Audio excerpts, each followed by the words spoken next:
All right. Well, not the smoothest of transitions there, but it will work for today. I'm going to get that transition thing down eventually. Let me get over here and get everything set up so I can see what's going on. Happy Sunday, everybody. It is, what is today? Today is, I can't believe it's October, but what are we looking at? October 10th.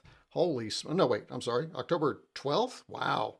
Wait a minute. Is it the 12th? I don't even know what day of the week it is, or I know what day of the week it is. Yeah, October 12th. There we go.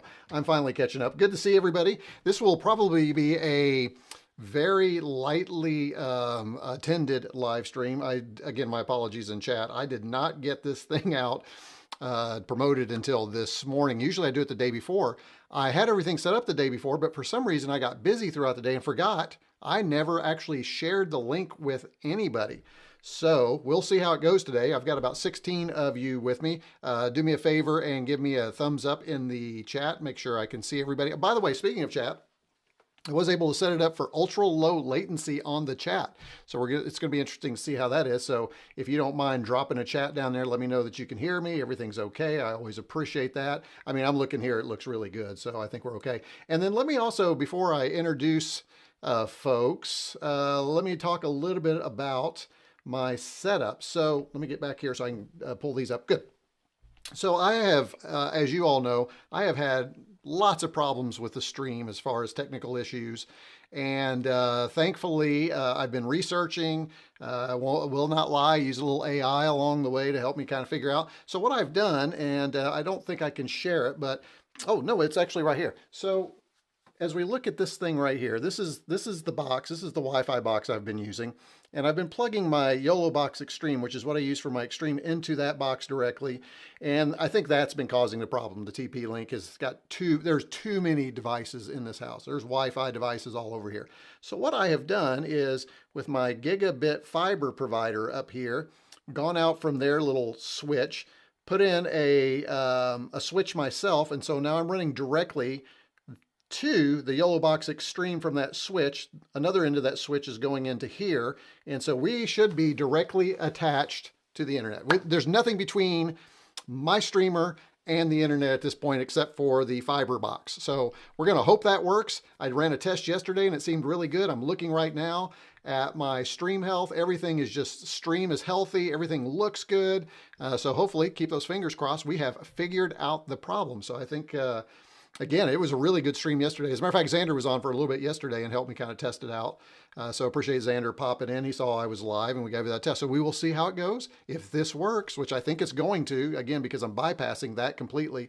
And I had 1 gig up and 1 gig down of just pure internet bandwidth when I was doing tests on this thing. So let's hope that that works well. Hey, let's see who we have in chat, and then we'll talk a little bit about what we're going to do today. So I think Jamie wins the award today as the first one in chat. Congratulations, Jamie. Jamie is a executive producer. By the way, if you haven't noticed, and I'll talk a little bit more about this a little bit later, if you look in chat, some of you have these really cool things by your names now, and these are custom emojis and icons that I've created for the channel so that you know how long you have been a member. Mislav, hopefully Mislav is still here, is our super member. He's actually been a YouTube member for, if you look at his little badge, for over 2 years. So Mislav, really appreciate that you've done that. By the way, Mislav, you've got a surprise when you hit your 3-year mark. It was a badge that you requested. So when you hit that 3-year mark, you're going to have a special badge all to yourself because nobody will be there for quite some time. And just as a reminder for everybody, I did move away from Buy Me a Coffee memberships. I don't have a Patreon.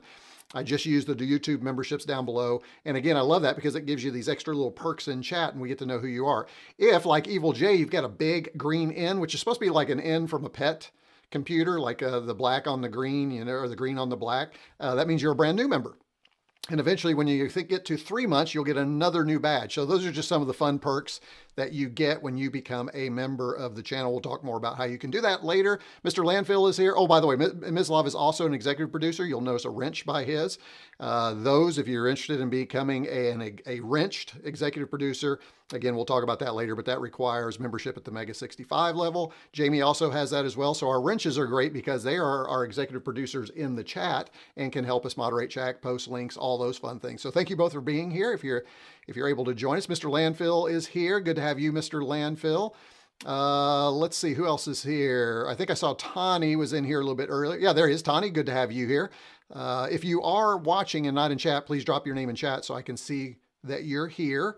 Mike Carden. Hey, Mike, I believe this is your first live stream with us. So really glad to have you here. Thank you for joining the live stream today. And I see Mr. Landfill and Mislov have both shown how they can flaunt their memberships in the chat. I really appreciate that. Now, I cannot highlight that with the yellow box, but if you go into chat, you'll see the extra long banners they get. So Mislov, he's promoting that he is an Amiga 65 FPGA member for 28 months. Mr. Landfill is showing it. He is a 2-month subscriber. So, and he's at the Commodore 64 level with Sprite. So thanks for doing that. Dan is here. Hey, Dan, good to have you here. Spent a lot of time talking about Dan last time in our last live stream. He joined, allowed me to join him at a table at Vintage Computer Festival Midwest. If you've not seen that stream, check it out. And then Dan, I'm also going to promote his talk for the Mega 65 Digest is on YouTube now. So make sure you check that out. It was a good talk. Jan or Jan, I can never remember which one. Jan is here. It's good to have you here as well, Jan. And he's from the Netherlands. How about that? Let me see if I can get that one up here. I believe I can do that. Here we go. There you go. From the Netherlands. All right. Good to have you here as well. I guess I could do that over here too and then show your chats. There's Dan again. Hey-o, I'm here for a bit. So that means he'll be in and out. That's what that means. Oh, here's Mike. I want everybody to meet Mike Carden. Good to have you here. Tani is here, Yan. And I think that gets everybody for now as people jump in. Oh, wait, here's one. Vanished Chief. Hey, Vanished Chief. He says, I love these little machines. I believe this is your first live stream with me as well. So thank you for joining us. It's great to have you here. Love it when we get new folks in the chat, especially, so you get a chance to meet everybody. I do have a little bit of a cough. I will try to remember. Hit that cough button right before I'm going to cough. Coming off the whole allergy things in the Midwest. It's horrible. So, all right, I think that gets, oh wait, here's, Rialto is here. Hey, Rialto, good to have you here. I love that hides. All right, good to have you here. Thanks for popping in and letting me know that you're here. Outstanding. So we have a really good group. We've got about 17 of you. Again, for my streams, 17 is great. And remember, what we try and do in this live stream, for those of you that are new, is just kind of like a computer club where we're all hanging out together, spending time in chat, and see what I've been looking at and working through. And I have kind of a structure for this. What I typically like to do and what I've just started is we go through a couple of sections. So right now we are going to move along from the introductions. I'm going to pull over my notes and we are going to talk about the latest news that's been on my mind, or not on my mind, but things that have happened in the retro computing community since the last stream. I usually do since the last stream. So let me go ahead and pull up my screen here. Let's go ahead and we'll talk. Well, that's not what you want to see. When did that pop up? Hey, look, you get a little behind the scenes there of the action. Let me close those out here. There we go. We're going to get to that a little bit later, but let me come down to here. So I wanted to share a little bit more information. As you know, Commodore.net is all the rage.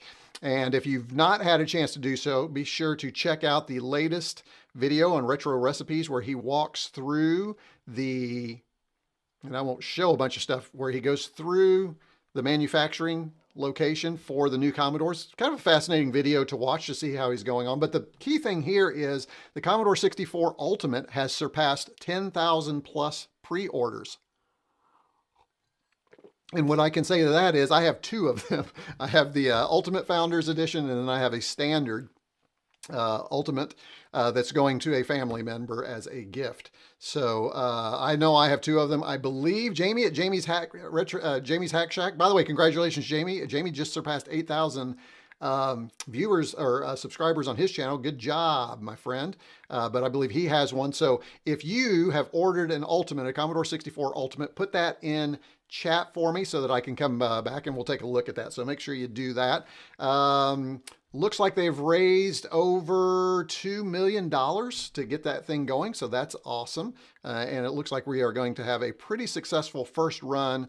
Now the future of Commodore, that will be interesting just to see how it keeps on going. What I will say though, is if you look at the news lately, there's been some hints at they are trying to get Amiga back to the fold.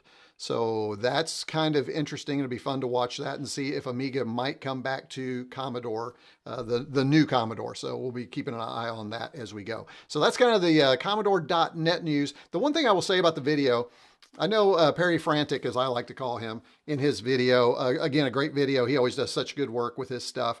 He talks about this is the first Commodore factory And since, you know, in 35 years, sort of. I mean, we understand that these folks manufacture other products besides the Commodore. So, and you can tell they put up a little banner to make it look like, but it's not, for me, it wasn't like a real Commodore factory. You want that, bring that back to Pennsylvania, open up the shop.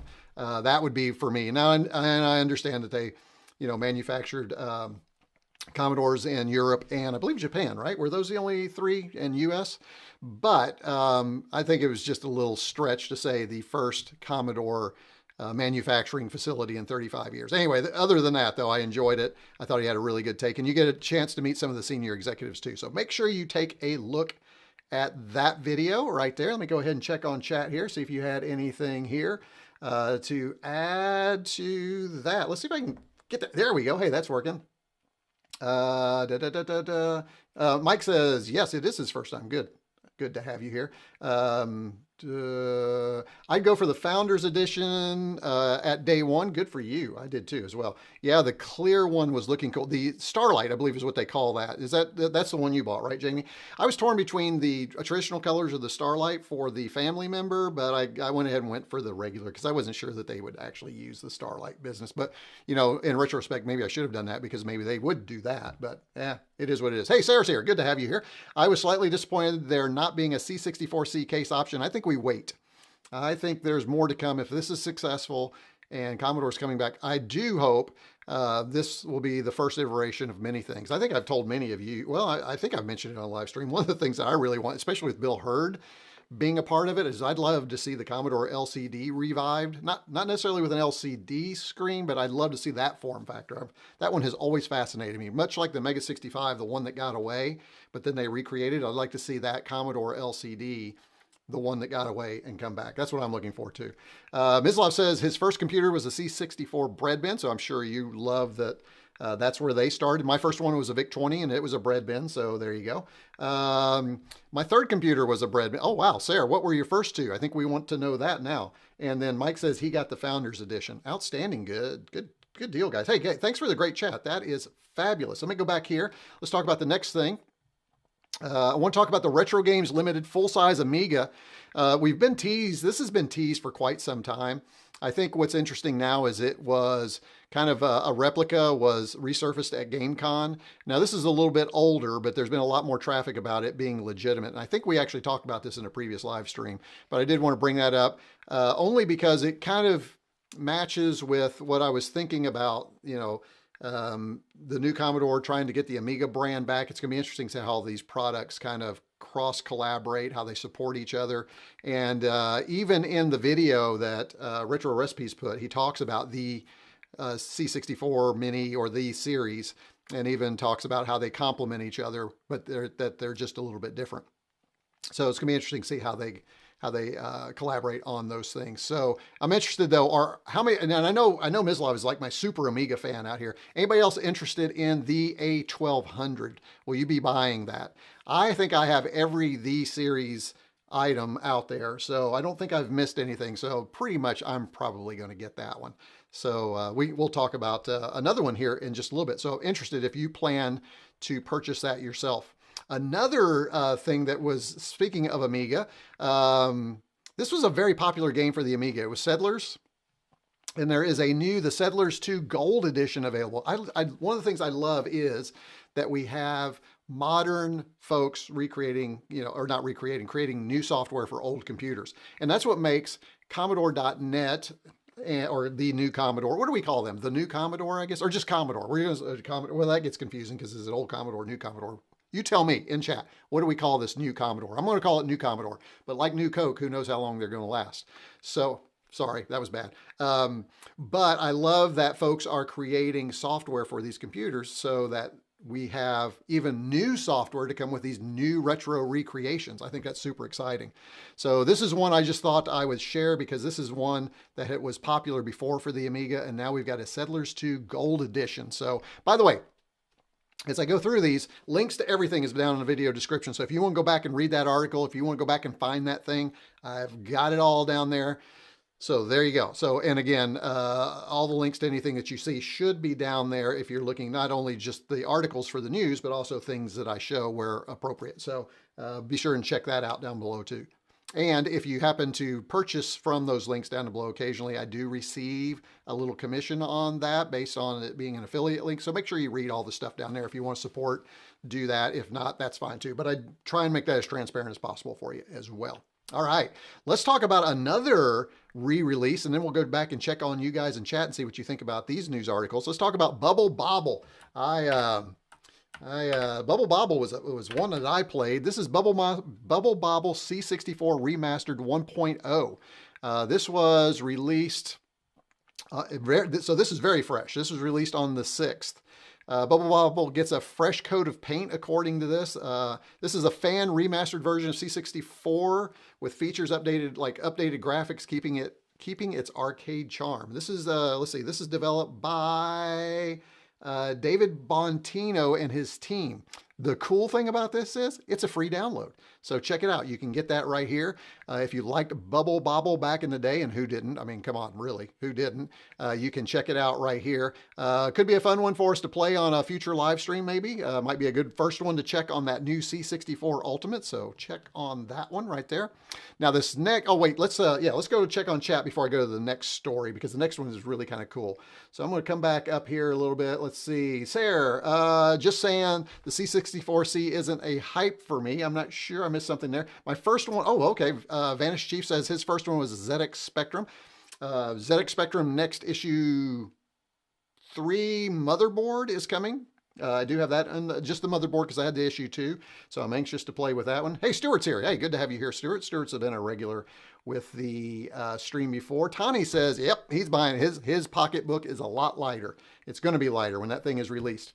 I think that even though it's an emulator, yes, even though it is an emulator, I think the A1200 will be good. I mean, it's fine, right? Now it's going to be interesting, and there's a lot of FPGA things out there to not emulate, but simulate an Amiga. And we'll talk about one of those actually as we get up. Mislov says, I would sell my main PC 2K easily for the new A1200. Oh, wow, that's something right there. It's going to be interesting too, because as you all have seen, I had in a previous live stream, I had the A500 Mini, and we hacked it so that the thing was running like a 680, I think it was a 68060 speeds. So if you've not seen that live stream and you're interested in how to really cook up your the A500 Mini, got to remember all these names, check out that video. We really cranked it up, and it was doing some really cool things, some 3D graphics, everything else. So that's a live stream you can go back and view if you missed that. See, I got the 500 Mini 2 times, C64 Mini, and the C64 Max. Yeah, I kind of have that too. I have the C64, what is it? The C64 Mini. There we go. And then I have the VIC-20 full size, which also runs, of course, but it's in the, oh, it's right. Is it right over there? It's somewhere. Well, I'm not going to get it out, but it's the larger one, but in a VIC-20 style, color style, with the full keyboard. I love that thing. I got it, as a matter of fact, in a video I did with Catherine. That's the first Commodore computer that she actually tried. So that was cool. So yeah, 1200 for sure. You bet. Xander says, I have an A1200 with an accelerator card and compact flash, 4 gig with most games. I have a network card, still need to install the software. It's always something left to install, Xander. There's always more. Stuart says, I might consider the 1200, but currently using a Vampire standalone for my Amiga stuff. I was thinking about sticking a Raspberry Pi on my A600, but too much to do right now. And as I think about it, I really need to focus this channel on the modern stuff, because I can get really carried away and only bring that stuff out when, that's kind of the channel, right? It's retro with a touch of modern, and again, focused on Commodore brand. Let's see, I think I ain't gonna spew which Amiga I've got, but when I say the only one I don't have is the CD-TV, maybe that's enough. I think we are all envious of the number of Amigas you have. Thank you for that. Compact Flash is almost an IDE interface. I think it is an IDE interface. Right, Xander? It's practically IDE protocol. Yep, Sarah says compact flash cards have a short lifespan if used as a hard drive, and they don't last all that long. No, not the originals, that's for sure. So we got to be careful with that. Have you seen the new DOS Pure emulator? I have not, Vanish Chief. I don't do a lot of DOS stuff on this channel. It's mainly 8-bit Commodore, Atari. Well, actually, it's mainly this kind of stuff, MOS 6502 stuff. So But appreciate that. But I will take a look. Every once in a while, I go out there and I take a look at other things as well. Let's go back to the news, shall we? Let me show you the next one. Meshtastic. There we go. Whew, that's hard to say. Meshtastic 64. We talked about this during the last live stream when Jamie and I were at Vintage Computer Festival Midwest.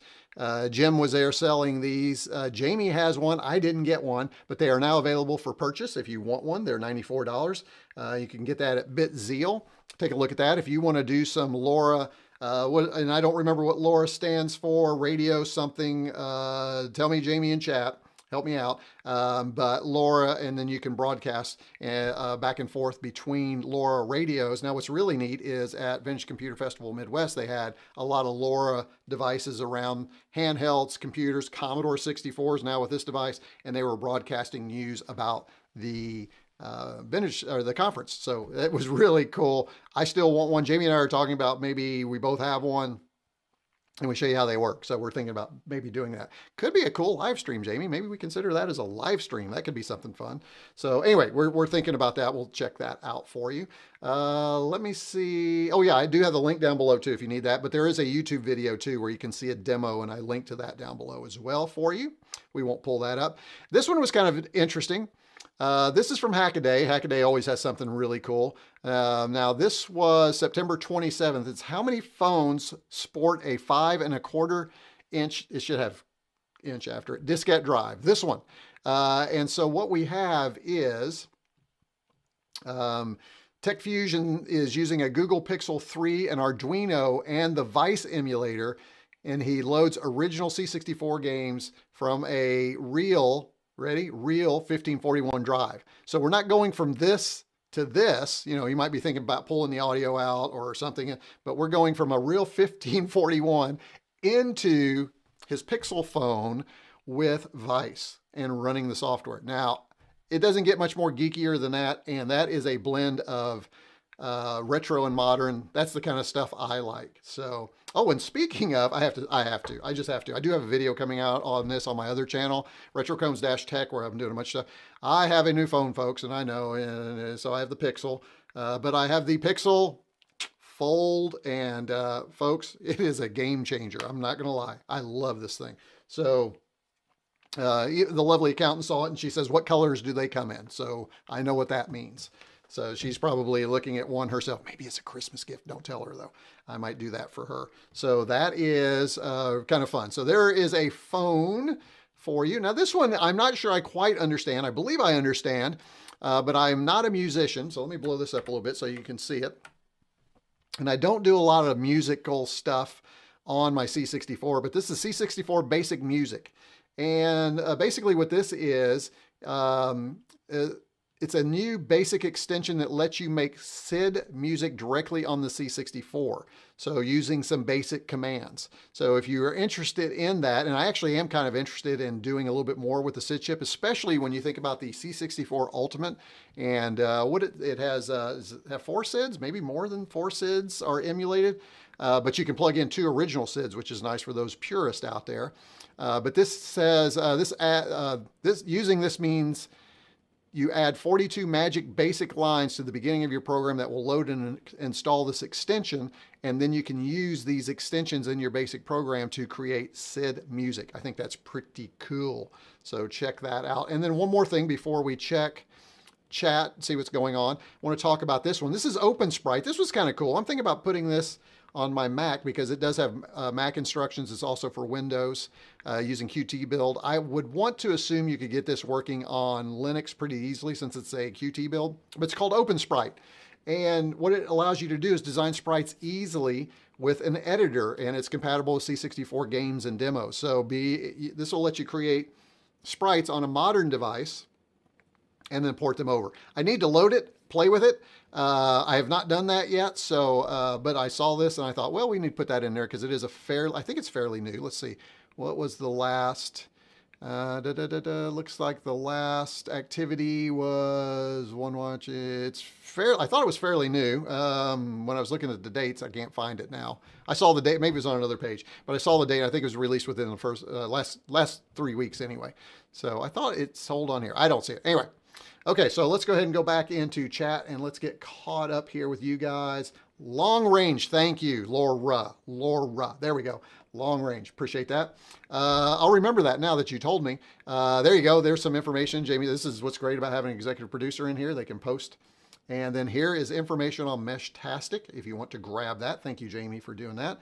Mr. Landfill says, I picked up a Toshiba Libretto at Midwest. Have been having fun trying to hook up peripherals to it with no floppy and no built-in ports. Oh, I remember those. Those are really cool little laptops. Very cool. Jan says, Jan or Yan, I'm sorry, Jan, I'll say Jan since that's right. I don't have the VIC-20 full size, but I plan putting a micro ITX board in one of my C64, that's interesting if I can find time. Then it's like the fourth option that can be obtained via Commodore My Retro Computer. Yes, I have one of those cases around here. They sent me one of those cases and I was working on it during a live stream and it's halfway finished. And I want to get Commodore OS on it. Commodore OS. Is it Commodore Vision OS? Yeah, Commodore Vision OS 3.0 on that one. So let's see. I think that gets us caught up there. So let's go ahead and finish up the news, folks. Let's go back over here. And just a couple more things left. This is for you Amiga folks out there. And I don't do a whole lot of Amiga stuff, that's for sure. Maybe later. I don't want your stinking things. This one is from September 18th. This is a new Apollo V4. The new V4 Apollo A6000, and this one sold out is my understanding. This is not available anymore, but this is the same group that has the Vampire V4. So if you like the Vampire and you want just a whole computer, a whole Amiga, you can buy this one thing. I'm curious if Mislav, if you've been drooling over this one looks really nice. Now this would be kind of the equivalent of the Ultimate 2, right? It's a recreation in FPGA of the Amiga. And this one accelerates up to 68080 processor with AMMX support, which is a 100% code compatible evolution of the latest 68000 series. So pretty cool. Be sure and check that out in the notes down below, the video description down below, if you are interested in that one. And then finally, I'm just going to go ahead. I mentioned this a little bit earlier. If you've not seen this, there's a link down below. You can pre-order the C64 Mini Black Edition. So if you have a C64 Mini, there's no reason to get this, all right? So then the question is, Stephen, why did you get this? I call it completeness. I had to have it in black. I'm sorry, I did. So it is ordered. I pre-ordered it. I have a problem, folks. I have the series groups issue. So anyway, so that is coming whenever they release. That will be a part of a live stream. I'm sure we'll open that up. It says it's available the 24th of October. If I've pre-ordered, hopefully it'll be here sooner. It does come with some different games, but I suspect that firmware you can transfer to the C64 Mini. It'll be interesting to see because the C64 Mini has not received a firmware update in quite some time. I think they've kind of considered it feature rich. Be interesting when this releases if there's a firmware update and there probably will be because the carousel of games has changed. So hopefully that'll change, but maybe we'll get a few new features on our C64. Here's some of the things you have here. A Pig Quest is going to be on here, Yeti Mountain. So some of the games have changed. Most of these specs though are exactly what we've seen before. And of course, I think a lot of us were hoping, hey, will they make a little tiny mini keyboard to work? No, it's still a non-working. I want to think that this one has an extra USB port, maybe. Maybe I'm wrong on that. I don't remember. I'm probably wrong. And here's a list of the games right here. So anybody else excited about the C64 Mini Black Edition? Anybody else pre-ordered and is crazy enough to pre-order like me? Make sure you put that in the comments down below. That was a lot. There's a lot in the last 3 weeks that I thought was kind of interesting. Hey, if you like the news, let me know. If you don't think the news should be here, don't tell me. I don't want to know. No, seriously, if you think it should be shorter or whatever. I do think it's kind of fun for us since we're kind of going into this kind of computer club kind of vibe. That we cover the latest news and see what's going on. And here's what I would say. For those of you in my Discord, this is a good segue. For those of you in my Discord, if you find something that you think I should add to the next live stream as a news item, please put that in there. Maybe I need to create a channel. Yes, I should probably create a channel where you can submit your news items and we can talk about those in the chat. So how do you get into the Discord? Let's talk about that. And I've got a pinned comment here if you want to take a look at that. But if you join the channel being via the YouTube memberships down below, you can go see those. I'm going to figure out a graphic that I can bring up here. I had one for Buy Me a Coffee. I don't have one yet for this. But if you go down there, there's all kinds of different levels you can become a member of the channel. So we have Pet, VIC-20, C64, Plus 4, 128, Mega 65, and each one comes with its whole level of perks. So you can find out which perk you like. All of them after the first perk get you Discord access. So if you love the chat and you love hanging out with the folks who are in the chat, because they are some amazing people and a lot of fun to hang out with, that's how you can hang out with them all the time or anytime you want to is in our Discord. And it's a fun area, lots of cool stuff. And we don't just focus on just what's on the channel. We've got let's see, we've got a Gearhead channel. We've got a 3D printing channel because a lot of this stuff is very common.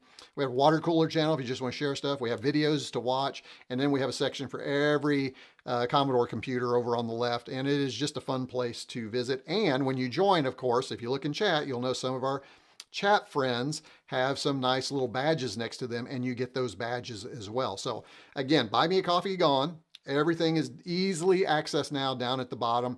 If you don't want to join at a regular membership, but you do want to support the channel, you can super chat down below too. So feel free to do that. All right. So before we go into our topic for the day, which is 30 minutes in, that's pretty good. Let's go ahead and catch up on chat. I think we had some new people join us. Let's see what we have here. Vanderchief says, I use a SDR Play on my Raspberry Pi 500. Now that would be software-defined radio. That would be really cool. I've looked at software-defined radios on my Raspberry Pi 400, but I've not made the splurge yet. Oh, here we go. Awesome Dolphin says, was hanging out Halloween decorations, so missed the beginning, but I'm here. Good to have you here, Awesome Dawson. Awesome Dolphin. More water for me. And you're doing the right thing. I need to, my wife and I, the lovely accountant, we're not going to be around here for Halloween this year. We've been doing this thing where we kind of go on trips for Halloween. It's been a blast. I'll tell you more about it afterwards, but after Halloween. But I'd still want to put up some. I usually put up some decorations. The new games, yes, that's probably why you're interested in that. Evil J says they had no Linux build instructions for OpenSprite, but I opened the .pro in Qt Creator and it compiled with no issues. Runs too. Very cool, Evil J. You might want to put those instructions in the Discord if you want to. That'd be good. So Evil J is very active in our Discord. He's probably one of our top contributors in the Discord, and he's one of our geekiest guys too. Really does some amazing stuff. So be sure and check that out. I'm crazy enough to pre-order. Hey, Random Act of Chaos. Good to have you here. Thanks for joining the live stream today. Good to have you. I believe this is your first live stream. If it is, welcome to the friendliest chat on YouTube at this particular time. The retroCombians in chat will take good care of you. They are awesome folks. And I should just say awesome guys. We never have girls in here, ever. It's just it's a bunch of guys hanging out. So every once in a while we get surprised. My daughter will pop in. But other than that, I don't think we ever get anybody. Tony says, I love the Retro Games Limited products, but I skipped this one. I'm good with the Z64 mix. I think you can skip the black edition easily. I'd rather have a full. Yeah. Again, for completeness, that's the only reason. And I think they get a lot of people like that. We want our collection to be complete. The lack of proper keyboard on the minis is a showstopper. Agreed that is a showstopper for many. Random Act of Chaos. I have everything they make. I am nuts. Welcome to the Nut Club. We're a basket of nuts, Random Act of Chaos. You are with me. You're my kind of people. No, not nuts, passion. Oh, I like that, Jan. We are a passionate group of folks. That's awfully nice. Let's see. Retro Combs, you should do Uncle Fester for, I don't know what. Patrick, first of all, welcome to the chat. And I'm not sure how I should take that. That would be good though. I do kind of get that Uncle Fester thing going on, don't I? That's pretty good. Oh, Mislav, thank you so much. This is how you super chat, my executive producer, showing everybody how you super chat. I got to do one of these for him. If you want to understand how to do a super chat, Mislav has just shown you, and you can go down there and do that and support the channel. Really, always appreciated those of you that support. I should tell you, for those of you that are new, I'm in a fortunate situation here where everything that comes in for the channel gets what is the word I'm looking for? I cannot even think of the word. Reinvested, there we go, into the channel. So I have a paying gig that pays all the regular bills, and a lovely accountant says everything you make down there you can use for that, which is really nice. Now that will change when I retire, so I'm trying to build up a good standard little hobby here. Oh, still I don't know about that. Oh, thanks, Jamie. Thank you. So, Uncle Fester, I guess I could, get the muff up there. That would be good. Hey, Martin's here. Good to have you, Martin. Martin just popped in on us. Martin is one of our regulars. So, and again, Ms. Love, our executive producer, doing a great job welcoming folks. All right, that's super. Are you guys ready to unbox? Let me go over here and throw us into dun, dun, dun. I need music that goes when we go to demo mode. That's what we're going to do next. All right, here we go. Oh, you know what I didn't do? Hold on, I forgot to do something. I was going to do, hold on, I do have one thing first before we do that.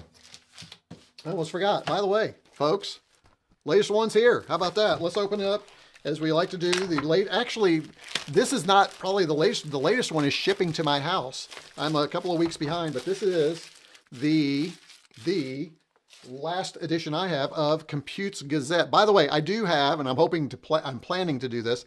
I am hoping to have a video about Compute's Gazette coming. It's just my thoughts on Compute's Gazette. I think you all know Compute's Gazette. This is issue 3. There's 2 magazines I subscribe to, Compute's Gazette and Zap 64.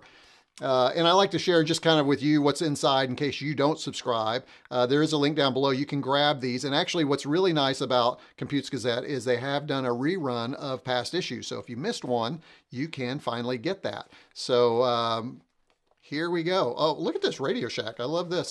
Celebrating Septandy. By the way, Jamie, feel free to put your Septandy video in chat.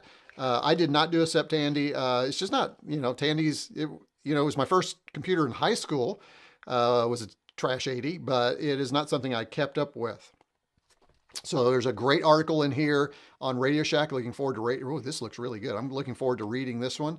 I will just tell you in a nutshell, I really enjoy reading Compute's Gazette. He has done a great job. When you read it, you really get, and I'll say this hopefully in my video that I get a chance to do, you really get a nostalgic look at your past. So just for comparison, something I've not done, here is today's Compute Gazette. Here is one I have from March of 1985. So you can see that right here.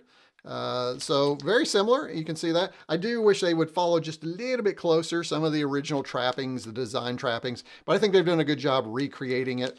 The inside, we'll show you that right here. Now again, the pages are a little yellowed on this. It's a little more dense than their version. Maybe it's not as dense because of our aging eyesight for those who've read it then, but there's a lot of white space. You can see that here, and some of that is just future design. One of the things I did like, though, about Compute's Gazette is that they do, especially, you get ads. And I know you're thinking, why do you want ads? But you get ads for things like Future Research and FujiNet that are really kind of reminiscent of the old ads that you would find in the back for like this, right? So I think they've done a really good job of kind of trying to give you that nostalgic kind of ad experience too. So anyway, I won't talk any more about that, but that is the latest one. There's another one. It's already got an email that said it shipped. But just got some good stuff in this one, it looks like. Attack of the Petsky robots on all those platforms. I like that he's promoting his products. Here is in the 90s and 2000s. Nice article there. Some assembly required. There is Compute's Atari Outpost. Now, I didn't just bring that up just to share that I have the latest one. I mentioned just a little bit earlier ago that Commodore was trying to get the Amiga brand back into the fold, and there were some hints.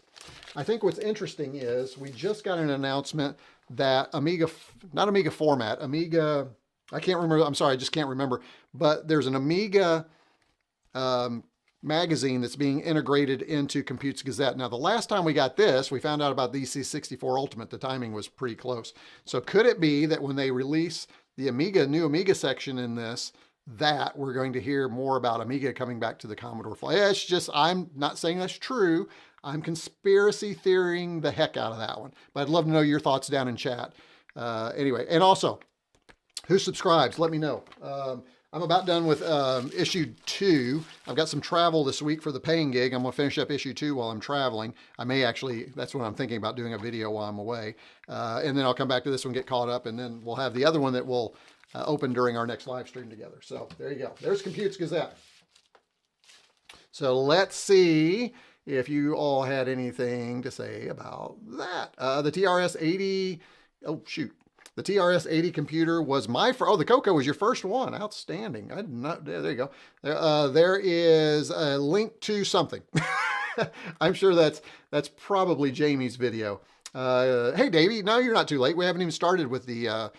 As you know, having been here before, we haven't even started on the unboxing. So you're just in time if you're interested in that.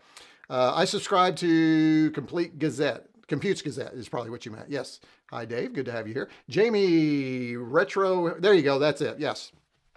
Which is a lot of fun, by the way. I always wanted an Armatron, and I never got one. But I told Jamie he needs to hook up a microcontroller to that Armatron for his next video. I don't think he's going to do it because I think he wants to keep it working. The Coco is just the weirdest computer from the 80s. The hardware design is something. Yes, it is. Computer Gazette, hello. Oh, Computes Gazette. Yep, there you go. I got it. I like the ads. Think about all the cool stuff we first spotted in Computer Shopper. Remember that thing, that thick, and you sit there and go through it? I liked it back in the day when Commodore computers were in there. When it went all PC-centric, I started to lose interest. But that was really, yeah, Computer Shopper was really cool back in the day. I need to find an old one. I'd love to, now you got me thinking. I'd love to find an old Computer Shopper, just so I have one. I don't need a bunch, but one of the old ones, I'd love to have that. I thought I subbed, but only the first issue showed up so far. Oh no, you got to go back and get caught up, Mr. Landfill. You need that. Great. I thought you started at noon. No, we'd really be going a long time if I started at noon, that's for sure. But as you know, sometimes I do get a little carried away. Have any of you guys ever heard of a Dragon computer? I'm sure that's what you're talking about, Vanish Chief, but yes. British computer, is that right? Let us know down in chat. All right. Now I think we're caught up because now we're going to talk about the successor to, now this is the, I don't know if you all seen this. I did have a video. One of the very first videos I did is I put together this little guy. This is a Raspberry Pi 400. And what I did is, you can see I put the little Commodore Petsky keycaps on there. And you know what? I didn't even link to this video. I have this video where I showed you what I did here. And I'm using Combian Pi 64 in here. And when this boots up, it boots up right into the Vice emulator. Yeah, it's really kind of cool. And then I created this little label for it, called it the Combian Pi 400, kind of the Commodore and Raspberry Pi, but Rasbian OS, all of that. And showed you how to put all that together. And I love this little dice. I love the little form factor. This gets back to, you know, like a C64C wedge shape, right? So I did get a Raspberry Pi 500 and thought, you know, that's going to be great for Amiga 5 when it's released.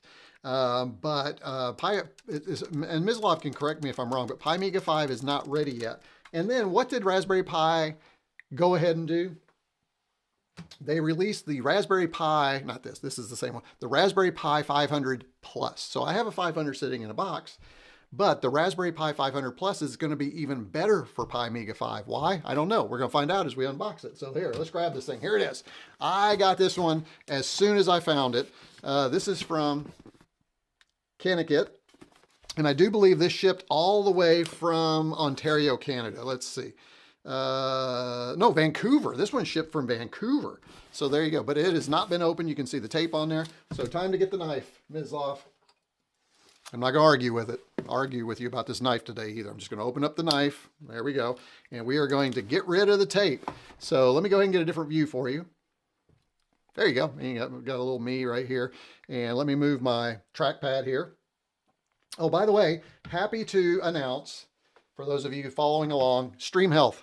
Not a blink, not one blink, and we are 44 minutes in. By this time, usually with my old setup, we'd already had 3 hiccups, 5 people bailing on me, the whole thing. So, Jamie, maybe I figured it out. Maybe I finally figured it out.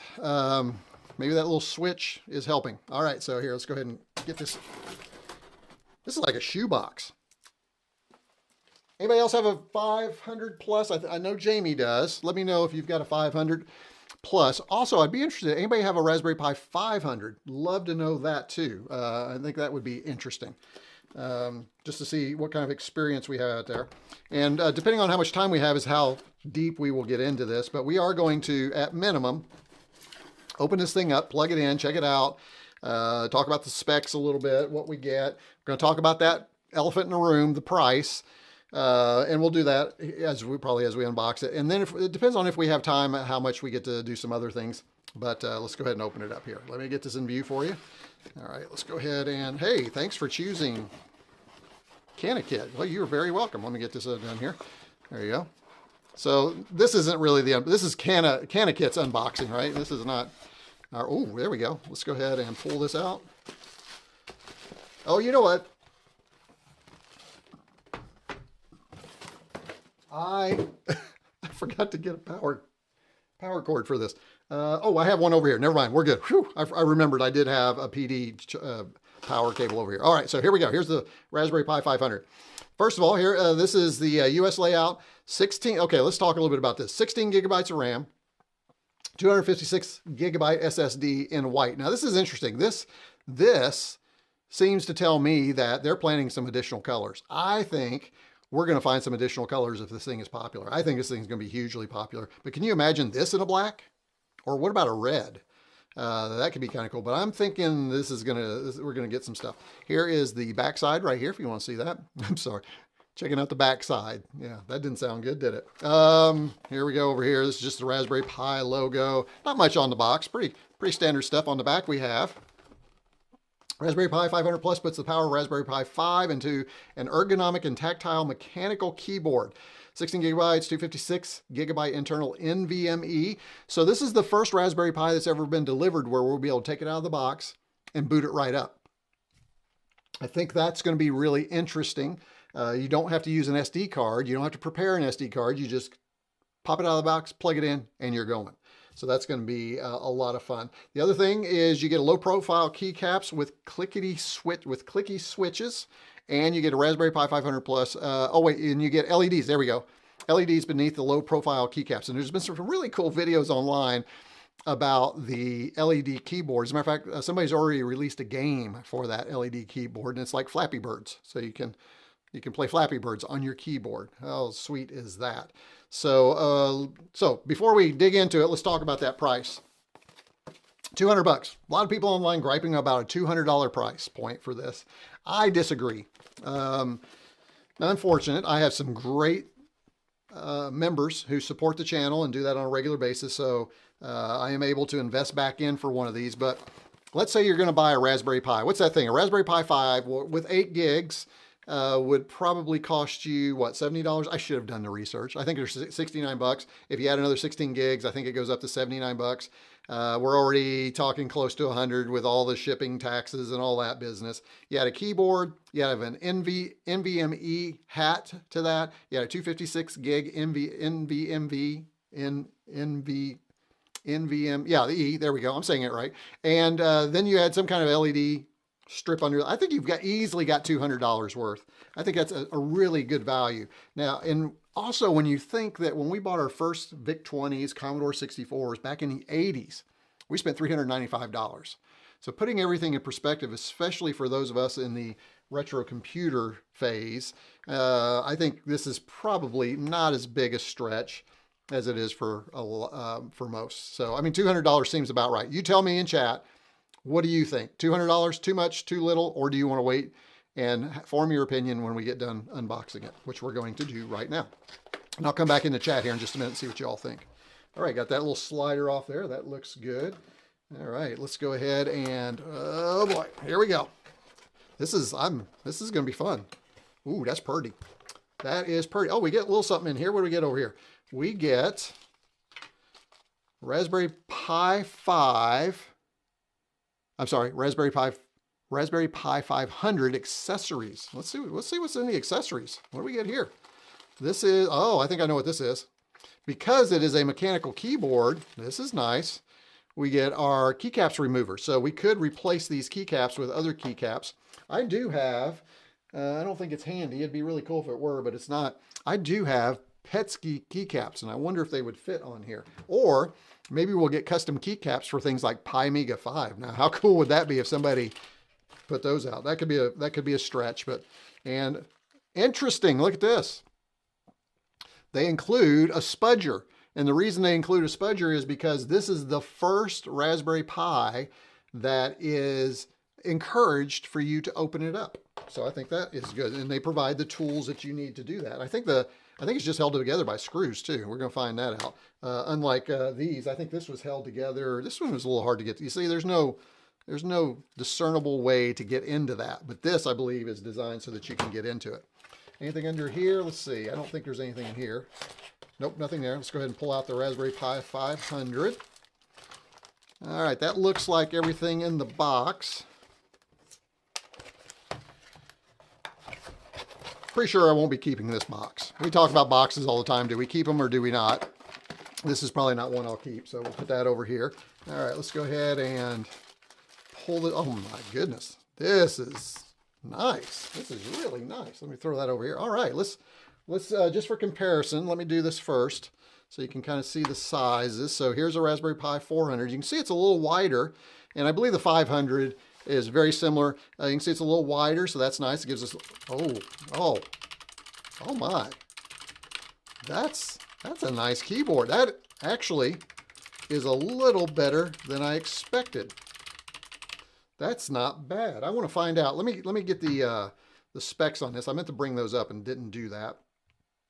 Let me go ahead and bring up a new personal window and Raspberry Pi 500 specifications.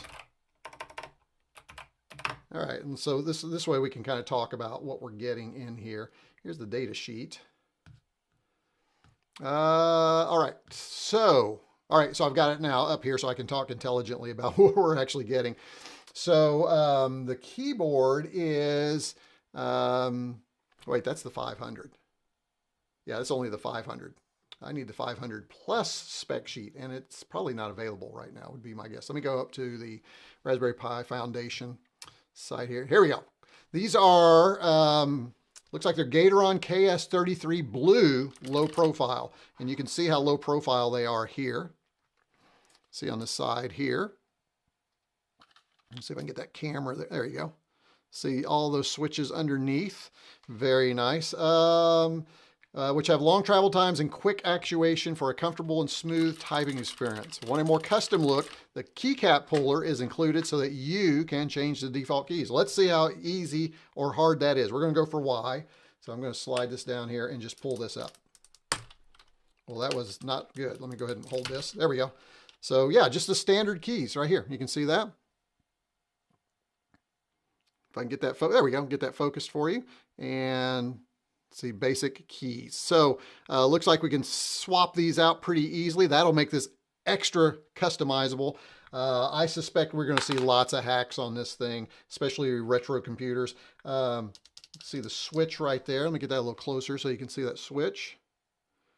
There you go. And again, that's a Gateron KS33 Blue.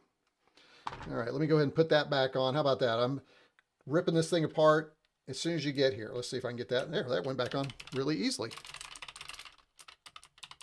All right, that looks good. All right, so let's go ahead and remove this one over here. Let's look around the device just a little bit before we plug it in, see what we have. We have on the back, we have our USB standard, USB 3.0, two of those ports. What did we have on the 4? I should have brought the 500, but the 400, well, it's very similar. Look at that. Now, the locations of things are a little bit different. You can see that here. That's interesting. SD card. So now, because this has an NVMe in it, the SD card would be more for transferring files. I guess you could do an alternate operating system maybe and then boot from that. You do have USB-C for power. And then, oh, the HDMI. Oh, rats, I forgot. I've got to have an adapter. I forgot it doesn't have standard HDMI. I'll probably pull the adapter off of this camera and we'll use that. And what I'm talking about is I do have another camera up here that has an adapter. We haven't used this view all day, so no issues. We'll have that. It does have a port over the GPIOs. It's actually a rubber plug. I'm not sure how we get that out. I'm not even going to try it right now. Excuse me. And then, oh, I'm sorry, you can't even see what I'm talking about. Right here we have that rubber GPIO cover, and then we have an Ethernet port right here. And I do have Ethernet cable right here. We'll plug that right in instead of connecting to Wi-Fi. Or maybe not. I don't remember if I got that plugged back in after I did all my rearranging. We'll figure it out. If I need to do Wi-Fi, that's fine. I'll just turn the camera off for a little while and log in. But that is it. And on the bottom, there you go. Screws, folks. We finally have screws so that we can get into this thing. And then you can detach the bottom from the top with this little spudger so that you don't damage it. Use that instead of a screwdriver, folks. Don't be using a screwdriver on your brand new Raspberry Pi 500 Plus. Form factor is really nice. Do have some vents right here for that. I don't know if there's a fan inside or not. Let's see if the spec sheet, just a little bit of enjoy the drive is fitted with a 256 gigabyte. It's the Raspberry Pi officially licensed NVMe drive, so that's good. Using the included tool, this one right here, you can open the case and swap the SSD to increase your storage. I don't know about you, but I don't know where there would be a situation where I would need more than 256 gigabytes on my Raspberry Pi. I generally don't. I mean, 256 is enough for me. I typically run 64 gigabyte SD card. So the light's fantastic. Raspberry Pi 500 features bright, crisp LEDs set beneath the mechanical switches, cycle through the preset patterns, so I'm interested to see if that is software that's built in that does that for us. We may have to research that. So might have to find that out. I'm going to go ahead and leave this page up. May need to come back. Oh, here we go. Here's the Raspberry Pi 500 product brief. Let me bring that up. There's the one I'm looking for. And I'm going to put this link in the chat so that you can follow along if you'd like to do that. I thought I was going to. Paste. There we go. All right, so if you need to grab that, you can get that with us. All right, so let's go ahead and get checked up on chat before we connect this thing, turn it on and everything, see what I have missed in chat. Oh, you guys have been chatty. Let me see if I can get through here pretty quickly. Oh yeah, the Dragon computer, we were talking about that. Dragon 3264, I do not have one of those. That is one that I have been curious about, that is for sure. I have one of those sitting in the next room, a Dragon 32 and a Dragon 64. That is very cool, as Vanish Chief says. The Dragon computer was a clone of the TRS-80. Oh, it was a clone of the Coco. I did not know though, although it's not 100% compatible. Very interesting. The Dragons are practically identical to the Coco 2, except the keyboard matrix is wired different. Now, why would they do that? Oh, they're PAL, so NTSC. Yep. That would make sense too. Amiga 5, I knew Mislav would know this, is in beta, full version for Christmas. Looking forward to that. That would be a fun live stream, wouldn't it, Mislav? If at Christmas we get a chance to do that. Of course, got a lot of stuff at Christmas. We've got potentially that. We've got the Commodore Ultimate. We've got the next issue 3 board release. We've got a lot of stuff coming up. It's a good thing I take a little extended time off during the holidays. There may be more than a stream every couple of weeks during the holidays if we think that's something we want to do. Dr. Chris promised. Well, if Dr. Chris promised, we should be able to count on it. I had an emulator on my Coco to run Dragon program. Oh, now that's pretty cool. I like CanaKit from Vancouver. It's a nice complete kit to get everything started. Hey, Patrick, thank you for that. Let's see. They weren't clones, just based on the same rubbish reference design for Motorola. Oh, that's interesting. I have a 500, lousy keyboard. Yeah, the 500, that chiclet keyboard, that's a chiclet keyboard, right? So this is definitely an upgrade for you, Mislav. That was definitely that. Let's see. Curious, are you going to put Amiga 5 on your 500? Is that what you had planned? Let's see. Don't have a 500, do have a 5. I have a 5 as well. So, oh, it's over there in the next room for Amiga 4, but that didn't run back then. Now Pi 4 will run on Pi 5 and 500, so must run on 500 plus. I'll wait for the Amiga 5 for East. I agree. Need one in teal. Teal? Really? You like teal? Okay. Amiga 4 works on 400 and 500 as well as x86. Yes, it does work on x86. But I think we'll probably boot that from SD card, right? And then we'll have to install it on the SSD. We'll have to figure out, and that could be part of the live stream too. DigiKey has them. Yes, they do. You can get them from DigiKey. More and more, Amazon will have them pretty soon as the stock gets up. And I've got a link down below. I'm waiting for Amazon when they finally get them. That'll make them more ubiquitous. Just going to a restaurant can cost $200. Yes. Thank you, Patrick. I have unfortunately gone to restaurants with friends and it cost $200. I would much rather have had this. Not that I didn't like, well, maybe I didn't like who I went to dinner with. Who can say? Ms. Love, now it does, not the day I bought my Pi 5. Yeah, there you go. I think it's a bargain at that price. $200 is perfectly fine, even with the 50% sales tax. I have to pay in addition to ridiculous shipping cost. Cramped keyboard without numerical keys. Nope, hard to pass. Sorry. Yeah, this is, oh, you know what? One of the things I just noticed, thank you for pointing that out. We do have the keys that control our, not media though. They don't have media keys, but they do have keys. Oh no, wait, is that media? Yeah, we have, oh, there it is. We have volume, but we don't have media keys, but we do have some keys up top there. So that's good. Obviously PC based though, as Rasbian OS is, but times makes me just less patient, and Torrent Amiga 5 when ready. Yeah, I know. Had one of those. I'm going to Gatoron blue switches. Thank you. I did find that out. Let me go ahead and move up. I've got the 500, but not the 500 plus. Well, you will. Trust me, you will. Let's see. So the new version of PiOS came out on October 1st. Did it? Oh, that's interesting. We're probably going to have to upgrade this as we go. Oh, had to update from Bookworm to Trixie. Okay, well, that would take some time. We'll see how far we get today, and we may need to do that. They will come out with the 500 plus, and you'll have to spend 200 again. Oh, plus. Gotcha. Had to reread that. My 500 came with a mini HDMI cable. Well, that's nice. Mine didn't. What the heck? Mine didn't have any of that. Maybe it was a kit. Maybe you bought a certain type of kit. By the way, I still have to remember. I got to pull that off up there. Let's see. Here's the link I just shared if you want to look at the spec sheet along with me right here. You might want more than 256 gigabytes if you keep a lot of source projects. RetroArch is about 2 gigs. RPC S3 is 7 gigs, etc. So development, maybe. That's not me, but I can see you, definitely, Evil J. My current source folder is, oh my goodness, and that's not counting the terabytes I moved to my archive drive. Well, I guess we could hook up a USB 3.0 drive to the USB port. I guess that's an option, but yeah, get you a 2 to 5 gig NVMe, whatever, you know, SSD. There we go. I don't know how, but my ASD and E keys have completely worn out on both my home and work keyboards. Well, those are home keys, so probably that's why. I wonder how long these are gonna. These are stamped, but they really look good. I mean, they're not cheaply stamped on there, that's for sure. It's interesting. I can feel the letter. So it's raised, I mean, it's not raised a lot, but you can feel where their characters are actually been stamped on there.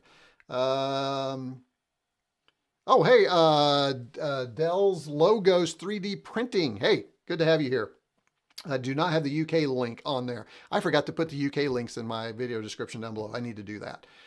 So I need to think about that. Let's see, if they're evenly worn, that's good. If it's mostly the S key, you're retreating too much. Very nice. That's right, if you're retreating. All right, very good. All right, let's go ahead and go back here and let's get this thing hooked up. So I am going to cannibalize here. Let me do that from this device up here. I hate that I did not think about that because let's go ahead and grab, I've got to undo some stuff here. Yeah, let me give you the fun view until it's gone. See, hey, how you doing? But I got this. Okay, now we're getting ready to lose this camera, so let me go ahead and put this back here and pull this off. And I guess I really just need to keep one of these adapters handy down here because I keep forgetting the Raspberry Pi 5 requires, or the 4 even requires this little mini HDMI. All right, so let's go ahead and go back down here. So we'll go ahead and plug this on here. Now, the other thing I always mess up on is which one is the one you use, because there for a while, there was one over the other, and I don't remember. So let me go ahead and we'll just plug into here. We are going to plug in the network, and then I need USB-C power. So what I have is, for what I'm going to do is I have this little guy right here, and this is PD power, so this should be plenty of power. And then I need a USB-C. Let's see, we can use, what's this one? That's not that. Let's pull a, here we go. We'll use this one right here. And we'll plug in. We're going to plug this in over there. And then we're going to take this and plug this into the back. Now, I guess the question I have, does this have a, yeah, this has a power button. See that right here? This one actually has a power button on it. So the Raspberry Pi 5 is a grown-up version of a Raspberry Pi, and that it actually has a power button. So let's go ahead and plug this in. So it should not turn on, but just in case, I'm going to go over here so that if it does turn on, let me make sure I'm on the right source. This would be HDMI. There we go. We're on HDMI. And we're going to plug it in to our power. Okay, it did not turn on immediately. Oh, I see a little light though. Oh, let me show you. There is a little, look at this. It's coming to life, folks. See it? When I plugged it in, it just went like that. Okay, let me go back here. Nothing there. So we're going to go ahead. When it plugged in, the lights just kind of flash. So that could just be a feature of it's just telling me it's plugged in. So let's go ahead and, oh, this is turning red. This is turning colors over here. See, this changed from red to green, and that's doing this again. But I don't have anything out of here. I wonder if I am in the wrong HDMI port, just like I always am.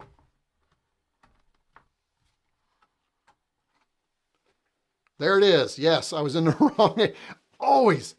I always pick the wrong one. It is, just so you guys know, when you turn yours on for the very first time, it is the one closest to the GPIO headers, okay? It's that one right there, all right? So there you go. So make sure you do that. Always, always, always, always I miss it. And there we go. There is that. You know what? I need a mouse. Why didn't I get a mouse? I need a mouse. Hold on. I need a mouse. So, well, you knew it was going to happen, guys. You knew it was going to happen. I need a mouse. So get ready for your favorite slide. Here we go.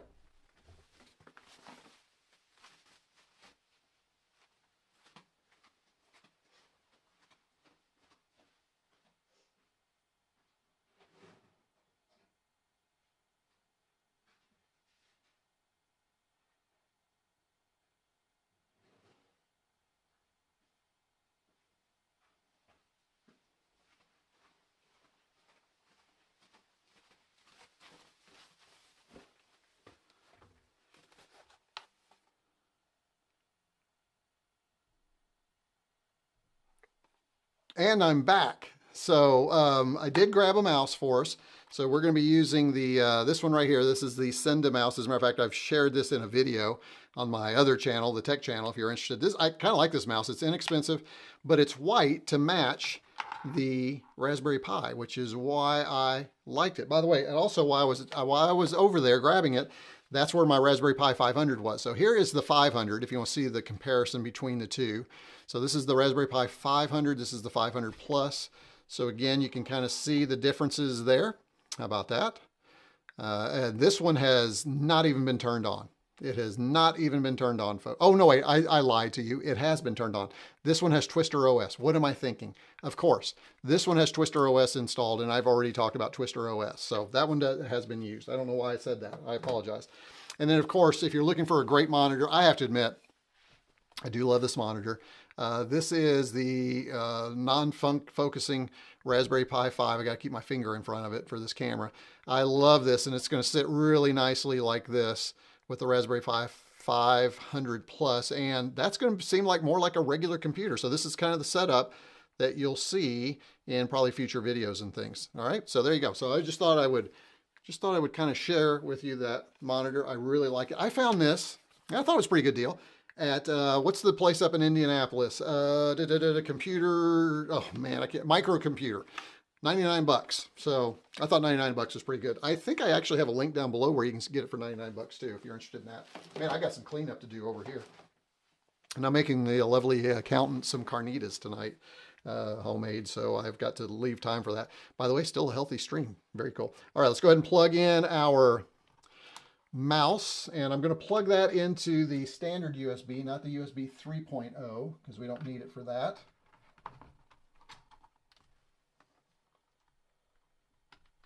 There we go.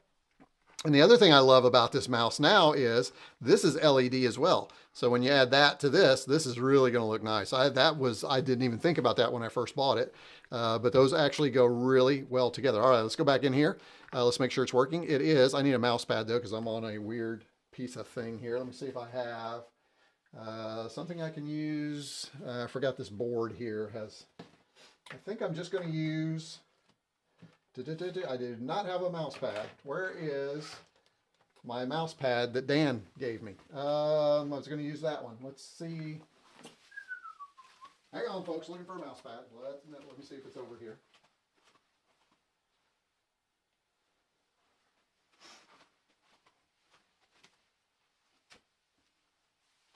All right, we're going to go old school since I can't seem to find a mouse pad. I came back with my mouse pad and it's not here, so but we've got to do so. I forgot this thing just. Let's see if we can. Yeah, it's gonna hitch around. So what I'm going to do is, how about this? I'm going to use PiKiss Gazette as a mouse. It doesn't get any better than that, I don't think. So here's what I'm dealing with, folks. How about that? All right, now let's see if that's better. Oh, much better. All right, let's go ahead and go next. All right, set country, American. Oh, look, it's got everything. Looks perfect. Let's use US keyboard. That mouse is a little touchy. We'll see if we can fix that when we get in there. Let's go next. Setting our location.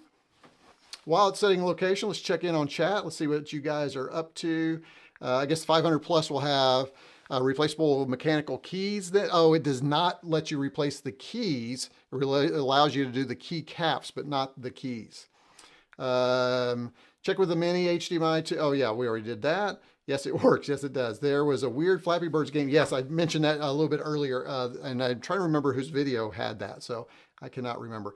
All right, it looks like I need to create a few things here, so hang in there, guys. I am going to do this for now, and then I'm going to try and see what I'm doing here.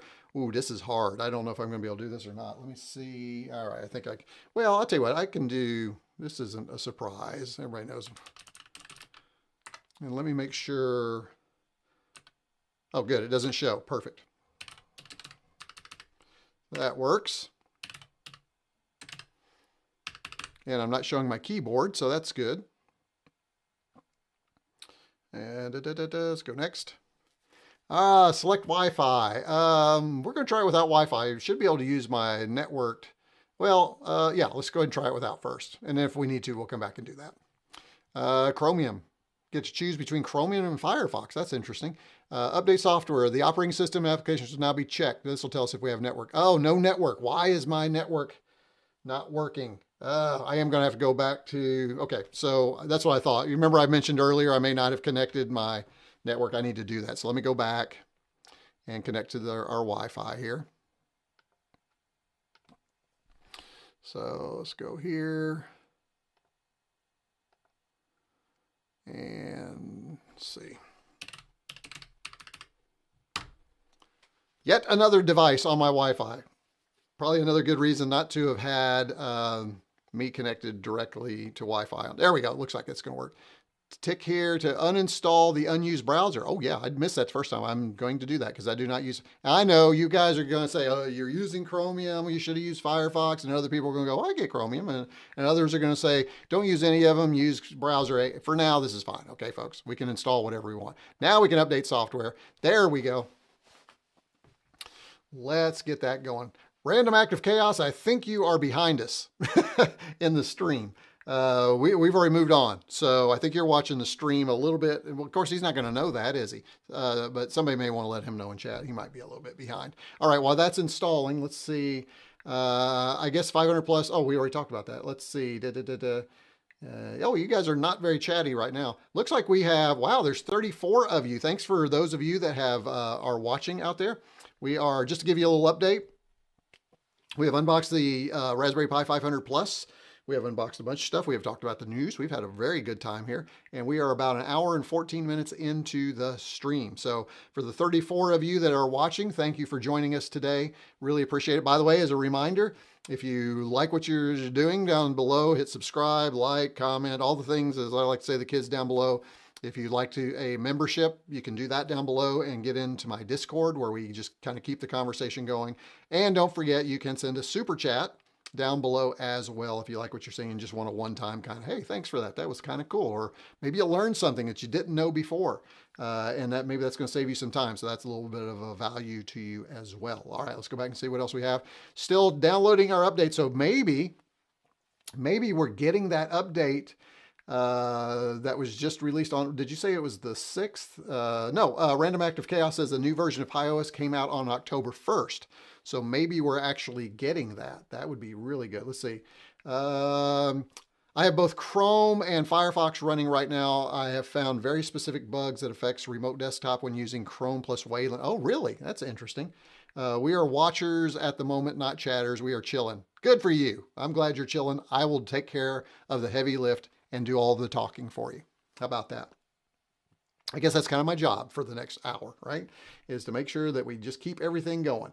All right, so we're still installing it. What can we talk about? You know what I should have planned? Because of the updates, I did not realize that was going to be a requirement. I should have thought of something we could talk about. Oh, you know what I could do is talk about the other channel. Oh, wait, here we go. So don't forget, I have a couple of channels. I have the RetroCombs channel, which you are watching right now. That is all retro computing, a lot of live streaming. I do have a couple of videos in the works. It's taking a little time to get those, but I have another channel called RetroCombs-Tech, which deals with, right now it just seems like it's gone down this Android TV rabbit hole. But man, are people eating that stuff up. I've got one video that's got 500,000 views or something like that, I think now. It's just outrageous. Outrageous. I can't remember. Maybe it's 350. I don't know. 350,000. Anyway, what I found is that's been a great support for this channel. While I don't have as many viewers on this channel, everything that happens over there generates a little revenue that comes back over to this channel. So again, using the both. Plus, I love new tech too, so I love covering that. So if you're interested in some of the new stuff that I'm looking at, I used to combine it all on a single channel. Decided not to do that because it just got really, it started messing up with the people who like this channel but didn't want the modern, and the modern who didn't want the so I just kind of separated them completely. But there's a lot of really cool stuff on that channel if you want to see it. Again, it's at RetroCombs-Tech. All right, check that out and subscribe over there if you want. Fewer subscribers than I have on this channel, but the streams and the views are astronomically more, and so is the AdSense revenue over on that page. The memberships revenue is much, I don't have memberships over there. I probably won't. I don't think I will. Here is where the memberships are. And folks on that channel don't have access to the Discord either yet. So we've not merged the streams, as we say. I'm not sure I will do that, but just thought you might be interested in that.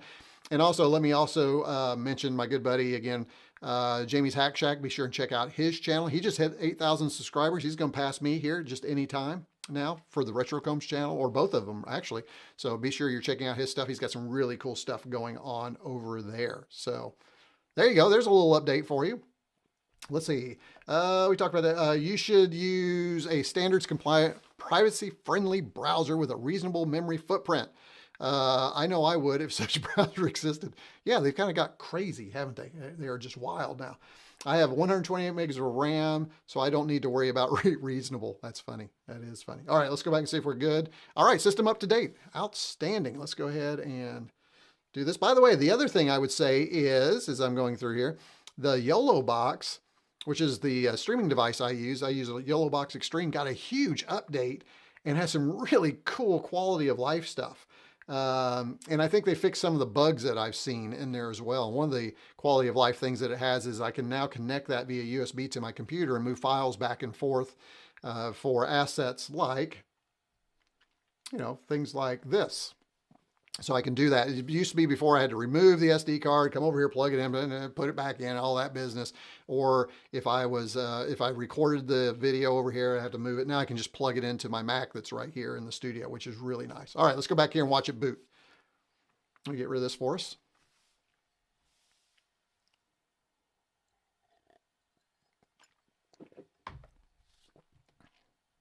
Right, you can see that. Lights on right there. Now, because this is a first boot with a new operating system, it probably is going to take a little bit longer than normal.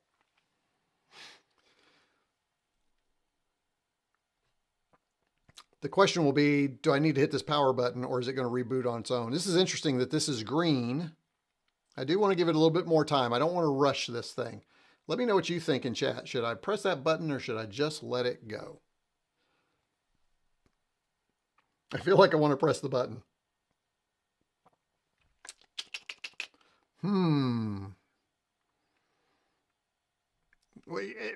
It couldn't hurt, right? Let's go ahead and do it. And is it, do you have to hold the button? That's the other thing. Maybe you have to hold it.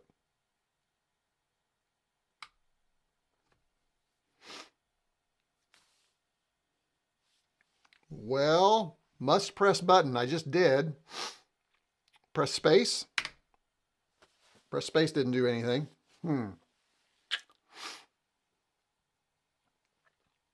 Now let's see. So I press space and I press button. Let's hold the power button down for 5 seconds.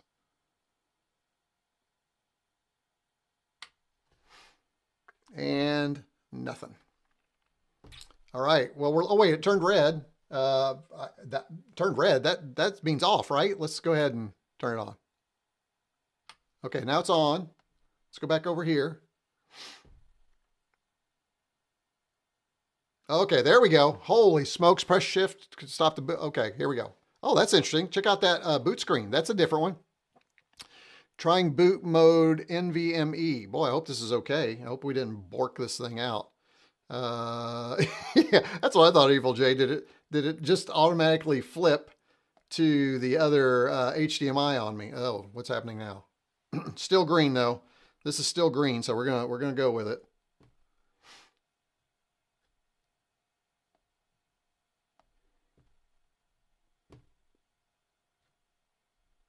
I agree. If it did that, I'm not going to be happy. But I almost wonder, did it just flip to the other HDMI? Because it is green. Oh, surely not. Okay, well, I'm gonna try it. I mean, that would be bonkers.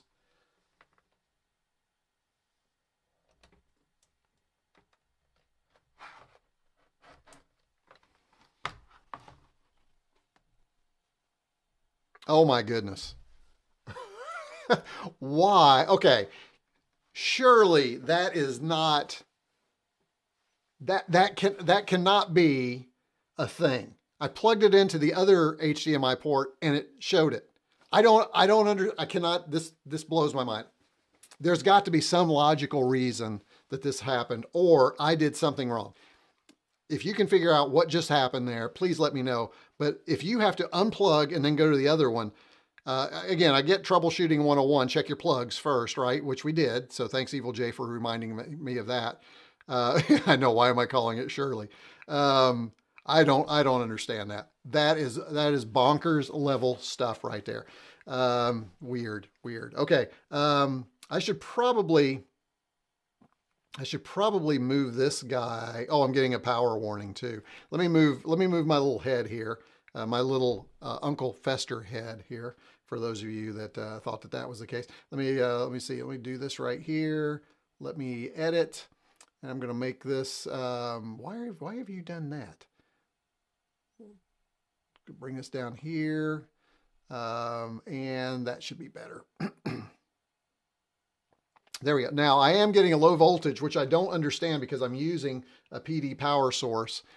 Please check your power source. Let's just see if we can continue on. It looks like everything's working, interestingly. Turn on Raspberry Pi Connect. That is something I do like. I'm not going to turn it on now, but that lets you access this computer from another computer. My Wi-Fi signal is horrid.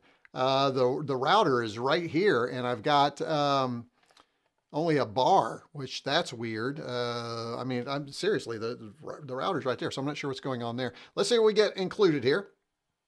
There's our programming, all the standard stuff, Office, Internet. Let's go ahead and bring up our browser here. Let's see how fast that loads.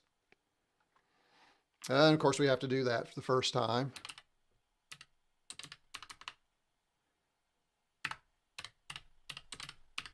Oh, I do like the keyboard. I'm not going to lie, guys. Loving the keyboard. All right. Let's see if we get something on the browser. Anyway, while it's doing that, VLC is installed. Graphics, you get an image viewer, games. Oh, we get some games. We get Avenger, Beat Streets, Boing, Bunner, Cavern, Edgy, Connects, Leading Edge. That's interesting. I don't think we've received that many games with other. Oh, look, I'm not getting no internet. That's interesting. Okay, we're gonna have to check that out here in just a minute. Oh, you do get KiCad or KiCad, Gerber. Oh, that's interesting for creating things. We just had internet because we just updated our OS. I need to find out what's going on. We could be connected to the wrong network. Here we have our add remove software, all that business, and screen configuration and recommended software.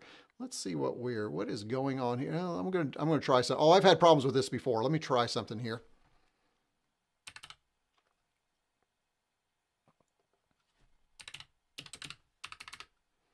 And let me see if I can get this in here. All right, so I have had a couple of issues with that before. There we go. All right, so we'll go ahead and keep it on that one. That's an internal thing. I know about that. That one's okay. Now we are still cooking low power here. Let's go ahead and I'm going to bring up this. I'm also going to bring up my preferences. And let's get our display here. I thought... Oh, that's right. I'm on Raspbian, so I can just go ahead and do, yeah, this right here. Thought I could blow that up. Let's see.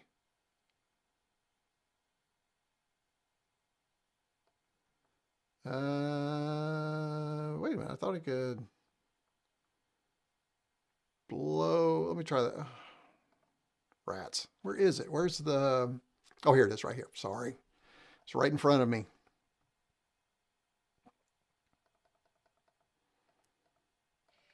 There we go. Usually that will work so that you can see. There we go. And then we are going to go ahead and just check on...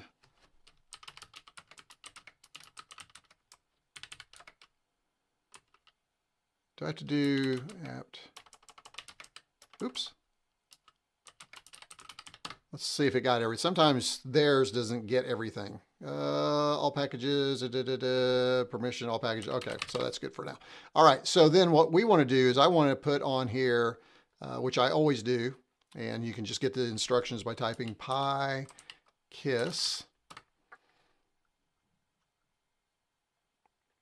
PiKiss for Raspberry Pi right there. And we'll scroll down here. And let's see if I can remember where the instructions are.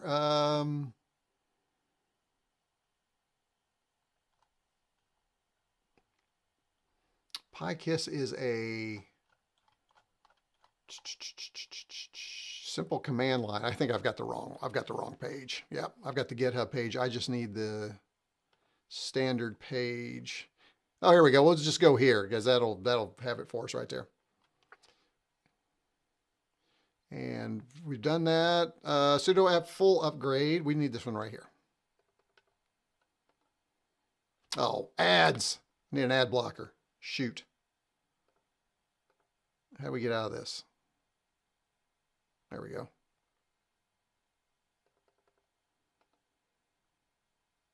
By the way, while I'm doing this, go ahead and in chat, if there's something you want to see before we exit the stream, which we'll be doing here probably in a little bit, just pop that in chat and we'll see if we can do it. I also want to try and figure out how to mess with the LEDs, but I think we have to install some software, so not sure that that's going to happen.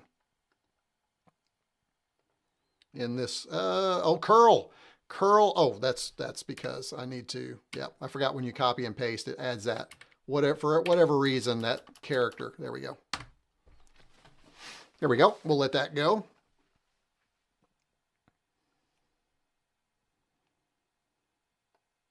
All right. And that is installed. So we will go ahead. So this is a great app. If you've not seen it, this will let you get tweaks, games, emulation, info about your Pi. Let's go ahead and do that. Here is our monitoring tool, benchmark Pi. Here we go. And let's do a simple, yeah, let's do that one. So this will give us, now it'll be interesting to see, because we're getting this power warning, if this thing will even run without shutting the thing down on us. So let's go ahead and let that go for a little bit if it's going. I think it is. Let's check in on chat here and see what's going on. Let me kind of bounce up here. Let me go back over here. We'll come back. Yeah, I know. Why are you calling? Just hit enter. If you leave it blank, you can avoid ever having to enter keyring password. Oh, man, I probably should have done that. KiCad. Yeah, I can never remember. Is it KiCad, KiCad? We'll go with KiCad. That makes sense. A low problem may have affected your display. It's never happened to me. But why would it go from one to the other? I don't know. Maybe. Who knows? Control plus, control minus will change. That's what I just tried, and it didn't do it.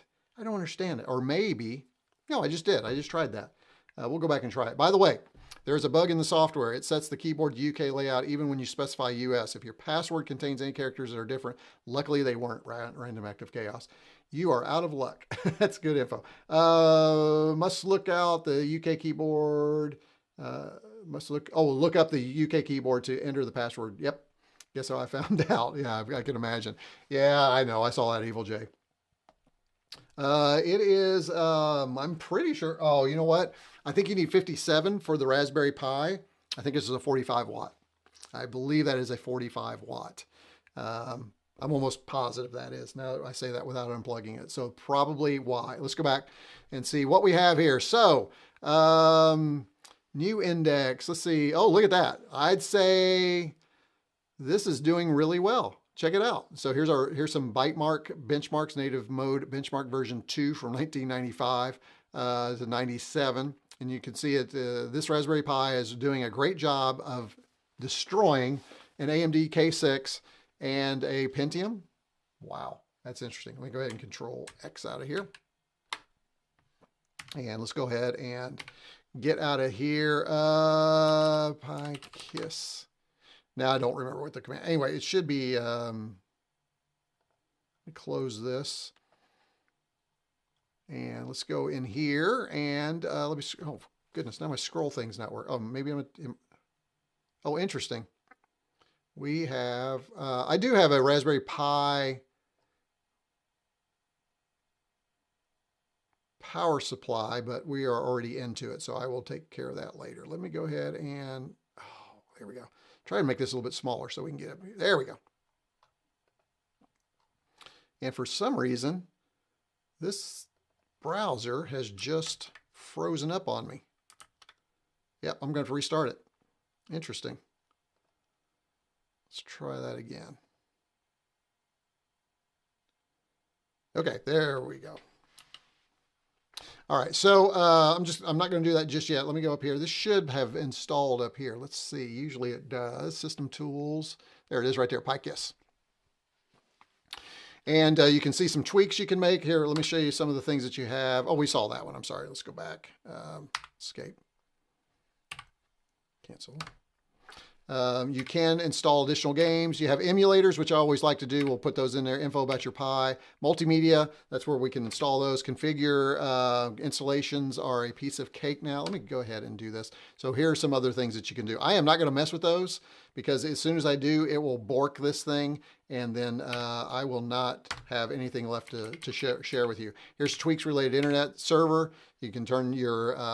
this is more for a regular Raspberry Pi. You wouldn't want to do that. Tools for making your own apps, and then exit. And then let me exit that. PiKiss is one. There's another one too, and I, for whatever reason, didn't take notes for this. What is the other app store that you can install? Shoot, it's not PiKiss. Somebody help me out. It's not PiKiss. What is it? Maybe it's the cable. It could be the power cable. I don't think so. That's a pretty robust cable. That's one of my better. PiKiss and Pi. Let me do this. Alternative to PiKiss. What is that other one? Pi-hole. No, that's not it. PiKiss and shoot, what is it? No, not Flatpak or Snap. It's another, it's like PiKiss for, I always go through this. I can never remember the second one. Shoot.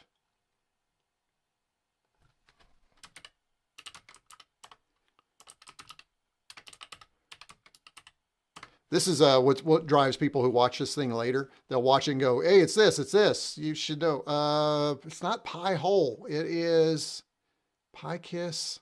Pi-apps. There we go. Pi-apps. Sheesh. Pi-apps. That should make sense. You know, Pi-apps should be it.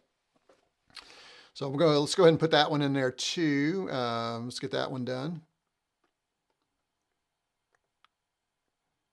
Oops. Copy. There we go. And then we'll bring up our terminal. And then I'm going to do Control plus and Control minus, and see it's not doing that for whatever reason. It's not blowing it up. I'll probably put a different terminal on here too, because I do like that. So let's go ahead and Control V. Oh, let's go ahead and paste. Can't do that. And it's probably going to put that, yep, character in there, of course. So let's go back and grab that. Now, I think, do I have to install wget? I'm trying to remember. It seems like on the Raspberry Pi I have to install wget. Nope, it got it. All right, let's let that do that. Work through there. And while it's doing that, let's see, maybe it's the cable. It was not the cable. Missed the days when computers would actually crash and trash characters all over the screen, or go blue screens, right? Actually, they still do that. Who am I kidding? Mislov, the PSU may only support a subset of PD modes. Also, the cable matters. Yeah, I'll make sure and go grab. We talked about that. I don't usually use Flatpak or Snap on my Raspbian. Typically, because the reason I like PiKiss and Pi apps, now I remember what it is because it configures your Raspberry Pi to run all those things. One of the things I do want to try and do one of these days, I want to live stream from this Raspberry Pi 500 Plus. Do we think it's possible? Maybe. It would only be a single camera, but I want to try it. It is something I am going to try. So, yeah, that charger had multiple ports, right? Yes, it has 3 ports, but nothing else is plugged in. So it should be routing all of the power to that port, right? That's the way it's supposed to work. Admittedly, it's not one of the better ones. It's not like an Anchor. If I had an Anchor, it probably would work. Mislov, any USB-C port will be compatible or capable of PD negotiations on a PD capable of PSU. It will auto-detect the capabilities of the cable and negotiate. Yeah, exactly. What he said. Maybe needs an extra shift to turn. Oh, shift. Oh, really? Let's check it. Shift, control. There it is. You called it. Thank you. Thank you very much. So it's shift plus shift minus. There you go. Now I love this because it actually puts the little Pi apps icon right there on the screen. So let's go back and finish up chat, get caught up. Oh, and there you go. Thank you, Vanish Chief. He got that for me. That's exactly what I was looking for. Snap would be just Ubuntu when I think about it. Oh, no, Snap will run on other things. Snap also runs on Arch as well. So I never use snaps on any either original repositories or Flax. Yeah, I've not been impressed with snaps whatsoever. All right, let's go back and see, and let me show you what we have here, and then we'll start wrapping up because it is 3:30, so we're about an hour and a half in. And again, I have promised the lovely accountant I would make dinner tonight, and it's going to take some prep. So let's go ahead and pull up Pi apps and execute. Now, again, I really love Pi apps because if you've not played with it, especially on a Raspberry Pi, it installs everything, but they are apps that have been specifically prepared, tested, and tweaked for your Raspberry Pi. So you're kind of guaranteed these things are going to work because they've gone through it. So here's all the apps that you can put on here. So if you see something that you like, oh, by the way, we are going to check out the games that come with the Raspberry Pi 5 because those were new. But you can see all those here. But as you look through here, you can see you have Audacity, you have Better Chromium, which cuts out a bunch of stuff. Here's Bamboo Studio. This thing keeps growing all the time too. They really have done a good job. If you really just want to be sure that really want to be sure that software is going to run, this is the way to do it. You got Brave browser. There's a close browser that you all mentioned about safety and security. Celeste. Now, if you need information, like I don't know what this is. What is Celeste 64? You get a little breakout over here and it tells you what that is. So we can close that. We could install that directly, as you see. We can come over here and do, I'm not sure what this is. C-source port of the original Celeste. Assume that's a game. Yeah, it says it runs in game. So I like that it tells you where it's going to run too. Let's see, what else do we have? Cloud Buddy, Clam AV, Cura is on here for my 3D printer folks. Doom 3 is on here. That's really cool. Here is something called Downgrade Chromium. What does that do? Beware that downgrading Chromium versions can mess it. Oh, I see. So that you can go back to other versions of Chromium if you've got the latest. Luckily, no power issues, so we're okay. Drawing, Epiphany, just a lot of really cool stuff here. Here's FreeCAD. Oh, Fritzing is on here, probably not the version, the latest version, but it doesn't say which version, but Fritzing is on here. So if you want that, as a matter of fact, I'm going to go ahead and install that. I usually put that on here. Let's go ahead and so you can see what that looks like. So as you notice, it goes ahead, runs its own terminal and loads the software. Hey, we got 256 gigabytes. We could put a lot of apps on this Raspberry Pi 500. Again, what I plan to do, and so I'll be playing with it more, setting this up permanently along with the monitor right here. Be taking a look at it, spend a little more time with it, pushing it. And again, what I would like to do is maybe think about doing a live stream from this device and see how it holds up. Now to do that, I could do it a couple of ways. I could just use YouTube's live stream from their browser, which I don't want to do, but there is a version of OBS, I believe, we're going to check that here, that works on the Raspberry Pi 500 Plus. That would be really cool. Can you imagine being able to just set this up as a little portable streamer, if it works, with a camera, and then you have that. Of course, you can do that from your regular, but your phone. There, I'll get it right here in a minute. But it'd be really cool to have a device like this with a real keyboard for chat and all those types of things. So, of course, you could do it with a laptop. Yes, I get that too. But that's not cool. This is a laptop with a camera. Live streaming isn't cool. A laptop with a portable camera, or I'm sorry, a Raspberry Pi 500 Plus with a portable camera, that would be cool, right? Or is that just me? Maybe that's just me. Let me know in the comments. Maybe it is. Maybe it's you too. I don't know. Maybe it is you too. Let's see. Cloning it. Oh man, this is cloning. Shoot, this is going hard. This is going old school. This is actually cloning it and installing it. So it's going to clone it and then it's going to build it. This is how they get things to work. Now building is really going to push that processor and that power. So that's going to be interesting to see how this works. Let's see what happens. Let me check on chat while we're doing that.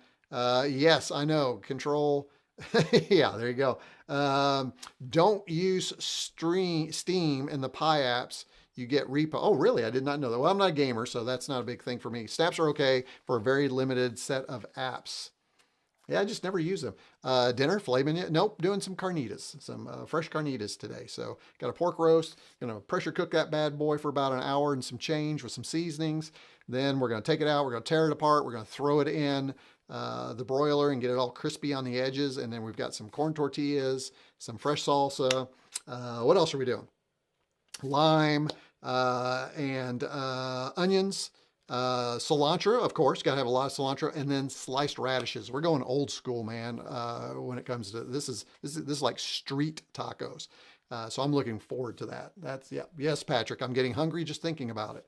I didn't have much of a lunch because I was looking forward to dinner tonight. For those of you who may or may not notice, I've lost some weight, so I'm trying to maintain that. So let's see. I am by no means a FOSS zealot, but I do not like canonicals pushing on me. Well, I get that. I generally use any other method before snaps, even compiling from source. But like I said, there are just a couple of things that they work well for. Yes. Hey, Taro. Taro's here. Taro kind of snuck in on us at the last minute. We're actually starting to wind up, Taro. So good to have you here, though. Sweet. Our street tacos can carry heat. Yes. I've got... probably not going to make them too hot tonight. Lovely accountant doesn't like them overly warm, but I've got some peppers I can add to mine if I want to do that. So looking forward to it, actually. Now that I've said all that, I am starving. I am starving now that we've done that. So normally what I do is after the live stream, I do time or chapter markers. Probably won't get to those until after dinner tonight. So if you're wanting to go back and watch specific areas, I'll have chapter markers in a little bit later. So. Oh, you know what? I got my first warning on the stream. That's interesting. Haven't seen that. Have a warning that it's healthy and it's excellent, but I did get a warning for about 2 minutes that it was lower than the recommended bit rate. Interesting. Let me know if you all have seen any hiccups. I have not seen any hiccups. Still says that it's good. But I've not seen any hiccups. Let me check over here. Yeah, 44%. So I don't know. I thought I fixed it. It's been good for an hour and a half. It's been solid. Let me know if you've seen any issues on the stream though. All right, let's go back over here. We need to start wrapping this thing up. Yeah, it is actually compiling from source. So this could take quite some time. So this again is why these apps typically work, because it's doing all the heavy lifting and making sure that they're compiled from source for your specific computer. So I don't know if we can do anything else. Oh, actually the computer is, little slower than normal. Let me go ahead and go over here and we'll just show you a few things while we're doing that and start. Here's Geekbench if we want to do that. GIMP, GitHub CLI, no maps, Quake terminal. That's kind of a fun terminal if you've not played with that. Inkscape is on here. Kden Live. I can't imagine video editing on this. Maybe. Now, interesting here. Here's KiCad again, but we already have seen that up here, and it's already included. So I don't know why I would want to use the one version over the other. Admittedly, not sure. How would you like to configure setup? Yeah, let's go ahead and do that. We're really pushing this thing now. So there you go. I mean, that works fine. Boy, that loaded fast too. This is definitely a lot faster than a 400. And I knew that with the 500, but that SSD is really nice inside here. By the way, what am I going to do with my 500 now? Any ideas? What would I do with just my regular 500 now that I have this serving as a kind of desktop? We have LibreCAD, LibreOffice, Minecraft. For those Minecrafters out there, we have more RAM. I'm not sure what that is. Here's Move. I thought that had been deprecated. It is in green. It's probably done. Oh, it's installed. If it's green, that means it's already installed. Okay, so that's nice that it tells us that. And then here is OBS Studio and Obsidian. Oh, wow, that's new. Obsidian has not been included traditionally. This is just such a better store than the other store that comes with your Pi. I'm telling you, get Pi apps, get PiKiss, and just stick to those. You're probably going to find everything you need. Look, you even have Pac-Man. So OBS is on here, so I'm going to do that. So while this is still compiling, we'll just let that go ahead and keep doing its thing. Let me come up here and let's see if we can push this up a little bit more. Let's go back and I want to look at a few of these games because we've not seen these. What is Avenger? Now, I don't have a joystick connected, so I'm not sure how well this is going to work. Let's check out Avenger. Since this is a retro computing channel where we play a lot of games, here's Avenger. Press A. Oh, let's press A.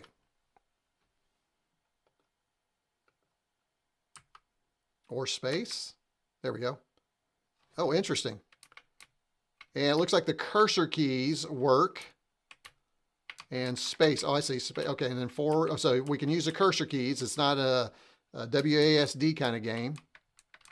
This is basically Defender, right? Updated version of Defender.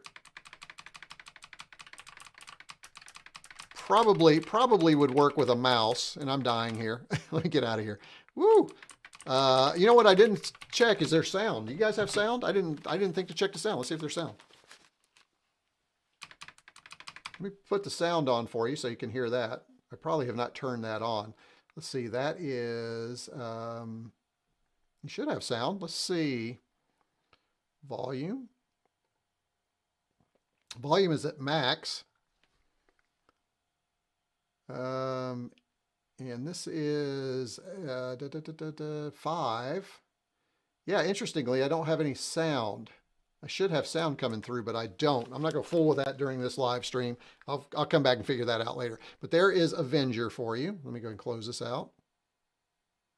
And we're playing Avenger while we are actually compiling software. So that kind of speaks to, there it is. Thank you for using Pi apps. The following apps are completed. Fritzing is installed. So there you go. Can we double click on it from here or do we have to go to our menu? Probably have to go to our menu. Let's go ahead and close this. And then we'll come up here and then we will go to, I believe that's under, well, it's not under other graphics, sound, internet, office. Programming. There it is. It's under programming. I don't know why. KiCad's under one and Fritzing is in another, and they're both similar objects. So this is, oh, this is version 0.9. This is an old version. This is like 2021. Latest version is 1.0.4. So yeah, now that's interesting that, and I get that 1.0.5 you have to be a supporter for, but that's a little older than I expected, honestly, but it's good enough. So let me go ahead and close this. And let's go ahead and finish games, and then we'll do one more thing in PiKiss, or Pi apps, and then we'll call it a day. So let's go back to our games here. So that was Avenger. Let's see what Beat Streets is. It stinks that I don't have... these all seem like very similar games, maybe using the same engine.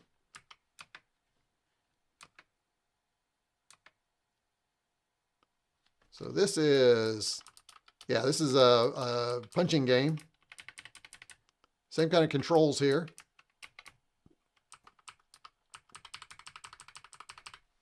I do hate that we don't have sound. I don't know why we don't. Maybe there's a setting.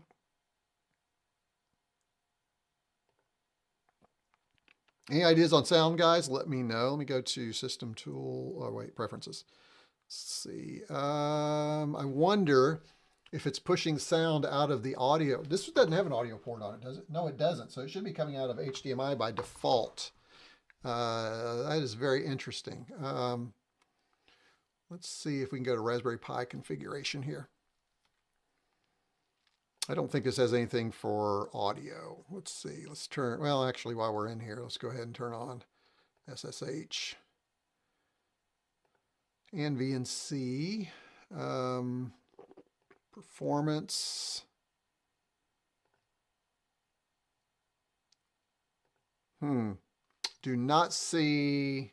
Yeah, it's basically a Double Dragon clone. Yep, that's exactly right. I don't see anything for sound. Let me bring up Raspi config. Let's check it here and make sure our sound is.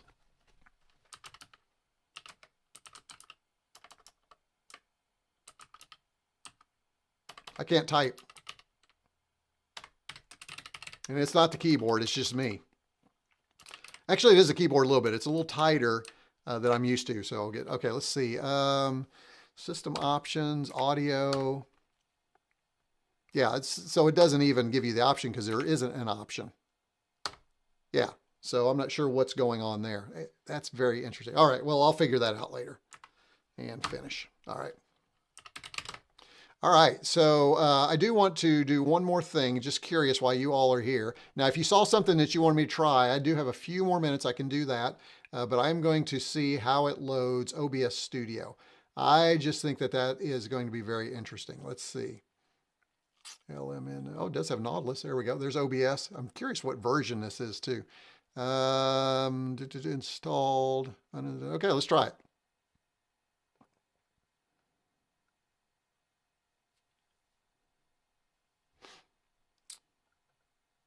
Okay, while it's doing that, let's see what other games we have here. We have Boing. What do we think Boing is? I think this is, yeah, these all look like they're using some kind of game creation kit because they all are the same kind of size, same kind of resolution, same kind of, so this is basically Pong. So Boing is their version of Pong. It's kind of fun though. I mean, these are pretty good games. Oh wow, that's already done. OBS Studio is already done. Other games, let's see. We have something called Bunner. Now this looks like a game you would find. Oh, this is basically Frogger, only with a bunny. This looks like a game you'd actually play on a phone in that portrait orientation. We also have Cavern. What do we think Cavern's going to be? Oh, Cavern is just like a, let's see. What game would that be like? Oh, I'm trying to think of the name of it. I can't remember it. But yeah, just a typical game like that game I can't think of. There we go. There's that one. And another game that we have is Eggsy. Press space. That one is another kind of platformer. Okay. These are loading and running really fast. Of course, there's not a lot to them. Not sure, again, what the framework for that. Here's Kinetic. Oh, this looks... So there, yeah, so that's basically Breakout right there. Nice selection of games to take your mind off what's going on. Here's Leading Edge. Oh, now that looks kind of cool. Again, I wish I had space. Now this one, I probably got to click in it, that's why. This one I can't get started with the keyboard. That's interesting. Okay, maybe we'll come back. I'm not going to worry about that. Those graphics are pretty nice. It's run pretty fast, that's for sure. And then what else do we have? What is this? Myriapod. Myriapod. Oh, so this is basically Centipede. Yeah, this is basically Centipede. Yep, so there we go. And so they've got all the basics covered. The only thing they don't have is something that's like a Pac-Man. Excuse me. Should have put on the cough. It caught me off guard. Here's one called, last one is called Soccer. And it's basically a soccer game. You can see that there. All right. So those are the games that are included. That's kind of stuff that we would cover on this channel. I'm not going to get too geeky in here. But now the last thing I want to do before I check on chat to see if you had anything before we start to think about closing this bad boy up. Let's go ahead and see here it is, Sound and Video OBS Studio. Let's see if it runs. Now I don't have a camera. We can go through the wizard. It'll optimize everything for us. Current, either, let's do 30 and keep that down. Current, yep, base canvas. Service would be a YouTube. Oh, interesting. It's got YouTube RTMPS, but not just YouTube regular. So I'd have to put a stream key in there. That's okay.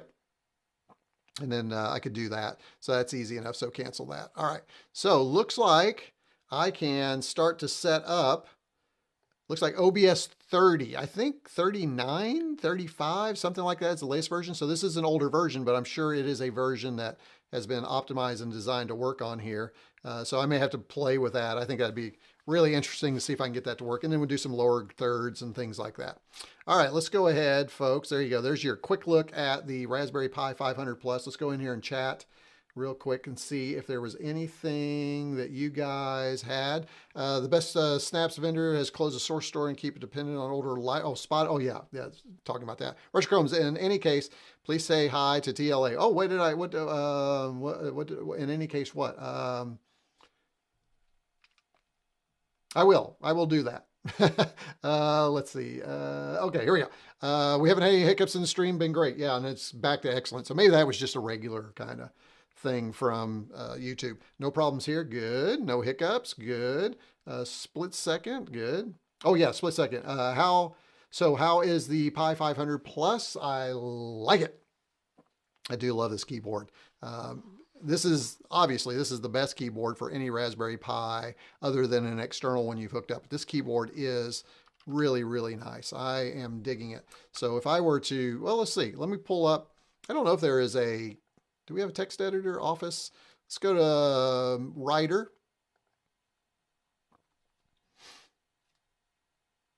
And folks, that loads pretty fast. That is pretty good.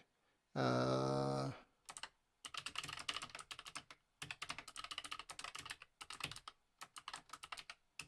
blow that up for you.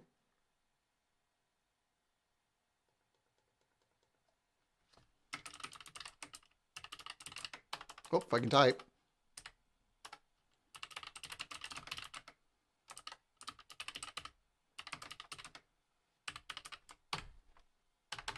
I will have to take a little bit of time to get used to the keyboard. It's more of a cramped keyboard. It's actually like a 75-85% keyboard. And you do have to get used to these buttons because it's kind of a flat surface. They do have little notches here for your home key, so that's good. But every once in a while I'm finding myself getting caught in here. And again, that's just a muscle memory thing, getting used to that keyboard. But that is pretty nice. I could see myself being able to type on this easily. No issues whatsoever. Don't save that. So yeah, I think it's very good. A on a gamepad, dude. Oh yeah, probably so. Leave me alone, man. Yes. Streets, he was commenting, don't hit A on the keyboard. It's A on the gamepad, which, it's interesting because I had right over there, I have a gamepad. I have this one right here. And we were just talking about the 500 minis, all that business. And so here's the little A on the keypad. So, you know what? Smarty pants. Let's just prove me wrong. How about that? Let me plug this in. There we go. Be interesting to see if it sees it. I'm kind of curious. All right, so we'll come back to that. Double Dragon, Bad Dudes. Yeah, that's it. Target Renegade, Bubble Bobble. Well, there you go. Back to the beginning, right? Bubble Bobble. retroComb, should Commodore make the M65 an official, hey, First Ninja, good to have you back, an official part of its FPGA-powered family state-of-the-art 8-bit machines. Also, what's the first thing you're going to do with the new C64? I can tell you both. I can answer both of those. Yes, and, well, I can't answer that with a yes or no. So here's the answer to the first question, First Ninja. I suspect the Mega 65 folks and the new Commodore are talking. Well, I know they are because Dan, who was on the live stream chat earlier, is writing the user's manual for the Ultimate. So the first thing I am going to do, as you all know, is with the Mega 65, I created a video version of the user's manual for a +4 in the C16 and the Mega 65. I was going to do one on the Commodore 64. Now I'm going to wait, and I am going to create a video instructions for the Ultimate, the C64 Ultimate, because, or a video version of the user's guide, because yes, we have the standard C64 stuff, but we've also got the Ultimate stuff on the back end. So hope to do that. I'm actually thinking about doing it a little bit differently, but along the way, as I'm doing that, I'll also be creating some tips and tricks videos that go. So that is my plan. But I will tell you this, when the Ultimate arrives, be on the lookout. I will live stream the day it arrives.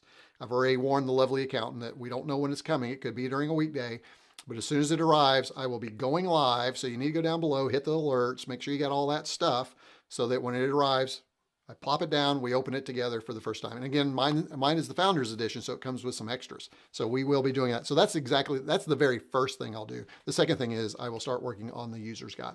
So hopefully you will enjoy that. If you think that's a great idea, let me know. If you don't think that's a good idea, let me know. Arachnoid, or Arachnoid. Why did I say arachnoid? Arachnoid, there we go. That is what that. Get the Amiga emulator running on it. That's the first thing you're gonna do? Or are you talking about the Raspberry Pi 500? Yeah, we don't have time to do that today. Well, I can show you how you do that. Let me go back. I'll show you how you do that. You want to do that with Pi, I believe it's Pi, oh, is it? I'm trying to remember. It may be PiKiss is the better version for the emulator. Let's see. Let me go to, and I think what they do is they put it under games. Yeah, there it is. There's Amiberry right there. And then I think there is, let me get out of that. There is another version, FSUAE, is that on here? Maybe in the other one. Yeah, so you can run Amiberry from here if you want an Amiga running right there. Amiberry is a well-organized high-performance emulator. But if you go back to here and go to, where did we say they put that? System tools, yeah, go back to PiKiss and go to emulation. There are some better ones here. So here's Amiberry again. So this is another option. And then I thought there was, here's DOSBox. We were talking about DOS earlier. That actually runs really well, by the way. DOSBox, here's MAME, Pi, FBA, PS1, PS2, PSP. RetroArch is on here, so you can actually do that as well if you want just to run everything. Scum is on here. There's Vice for your Commodore 64 emulator. But it looks like Amiberry is the one that you'll want to install on here. You know, I know you want to see it, so let me just go ahead and do this. Unfortunately, this is 3.6 for Vice. The latest version is 3.9. I could compile 3.9 to run on this. Maybe what I do a little bit later. But this will at least let you see. This is a good way to end the stream too, right? We'll show you running a C64 emulator on the Raspberry Pi 500. It's almost done, so we'll let that go. Get RISC. RISC is really cool. I know, and they keep updating it, which is cool. And you actually have to pay for features for RISC OS now for some of it. So that's been kind of interesting too. That is one of the alternative operating systems. I wouldn't run that on the Pi 500 though. I might do that on a 400, save. You don't need to spend the extra money for a Pi 500.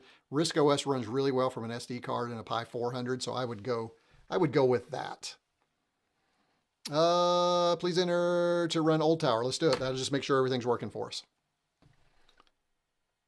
There you go, folks. It is loading. There we go. And it just told us what to do. What did it say? There it is.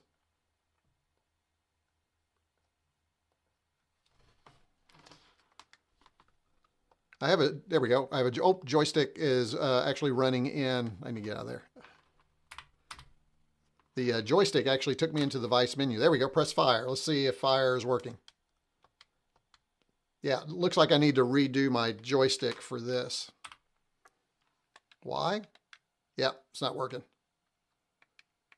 So it is working, but I would need to reconfigure the joystick. All right, so let me go ahead and close that. So we have Vice installed on here why? Because you have to have Vice installed on every single machine you own. So there you go. There's the way that you can get your emulators on there. And again, that's a good way to do it. You saw how quickly that worked. All right, let me go ahead and close this, and then let's just check and see if the gamepad is recognized on our games here.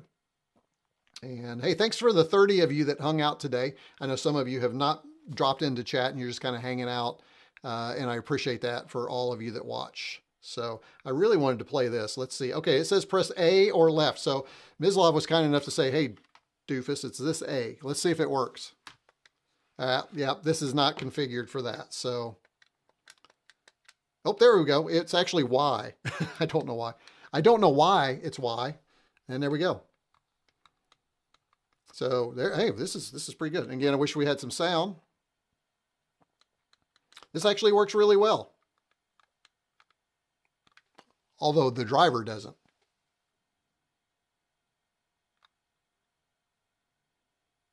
All right. We are cooking with gas now. You know what? This is actually really good. This is nice. This is old school, but I really like it. Like the backdrop, parallax view. Oh, I should slow down. I knew that was going to happen. Oh my goodness. Oh, that's horrible. I got ahead of myself. Let's do this a little differently. There we go.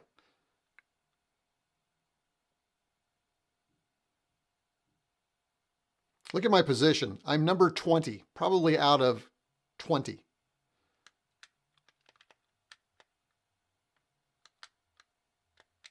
At least I didn't run into it that time.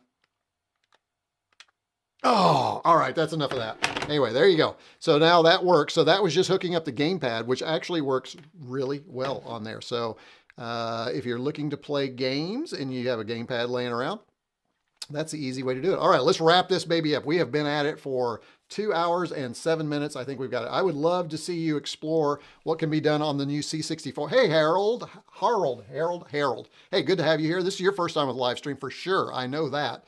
Yeah, when the new C64 gets here, we will be digging in for sure. We got a lot to talk about with the C64 Ultimate.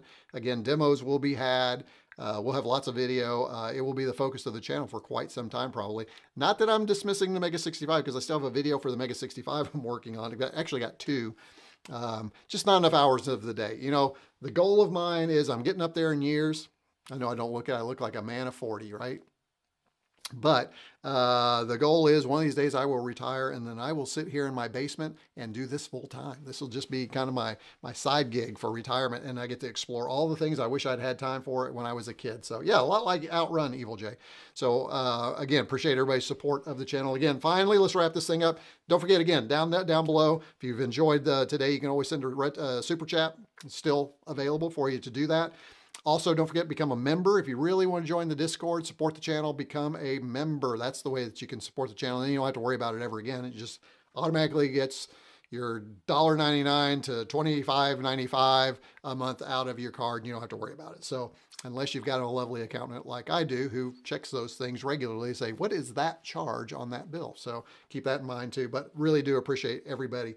This was fun. I really enjoyed this. I appreciate you spending time with me as I took a look at a Raspberry Pi 500 Plus. We didn't dig too deep in. We didn't get a chance to look at the LEDs. I will be digging into that. You do have to install some software. Maybe if I had prepared, I could have showed you that. Or maybe we'll do a short video once I learn how to do that. Maybe I can do a short video and put that on here. Although I might put that on my other channel, retrocombs-tech. How do you mess with the LEDs? I don't know. Again, it's another video idea. Not enough time in the day for all the video ideas I have. All right. So I think that is it for me. If you have anything left to say, I will be in chat for just a few more minutes, and then we'll roll everything up. But okay, I believe that is it for me. And as I do, retrocombs out. Let's get you guys out of here. Thanks for joining. This was fun. I really appreciate you guys in chat too. See you later, guys.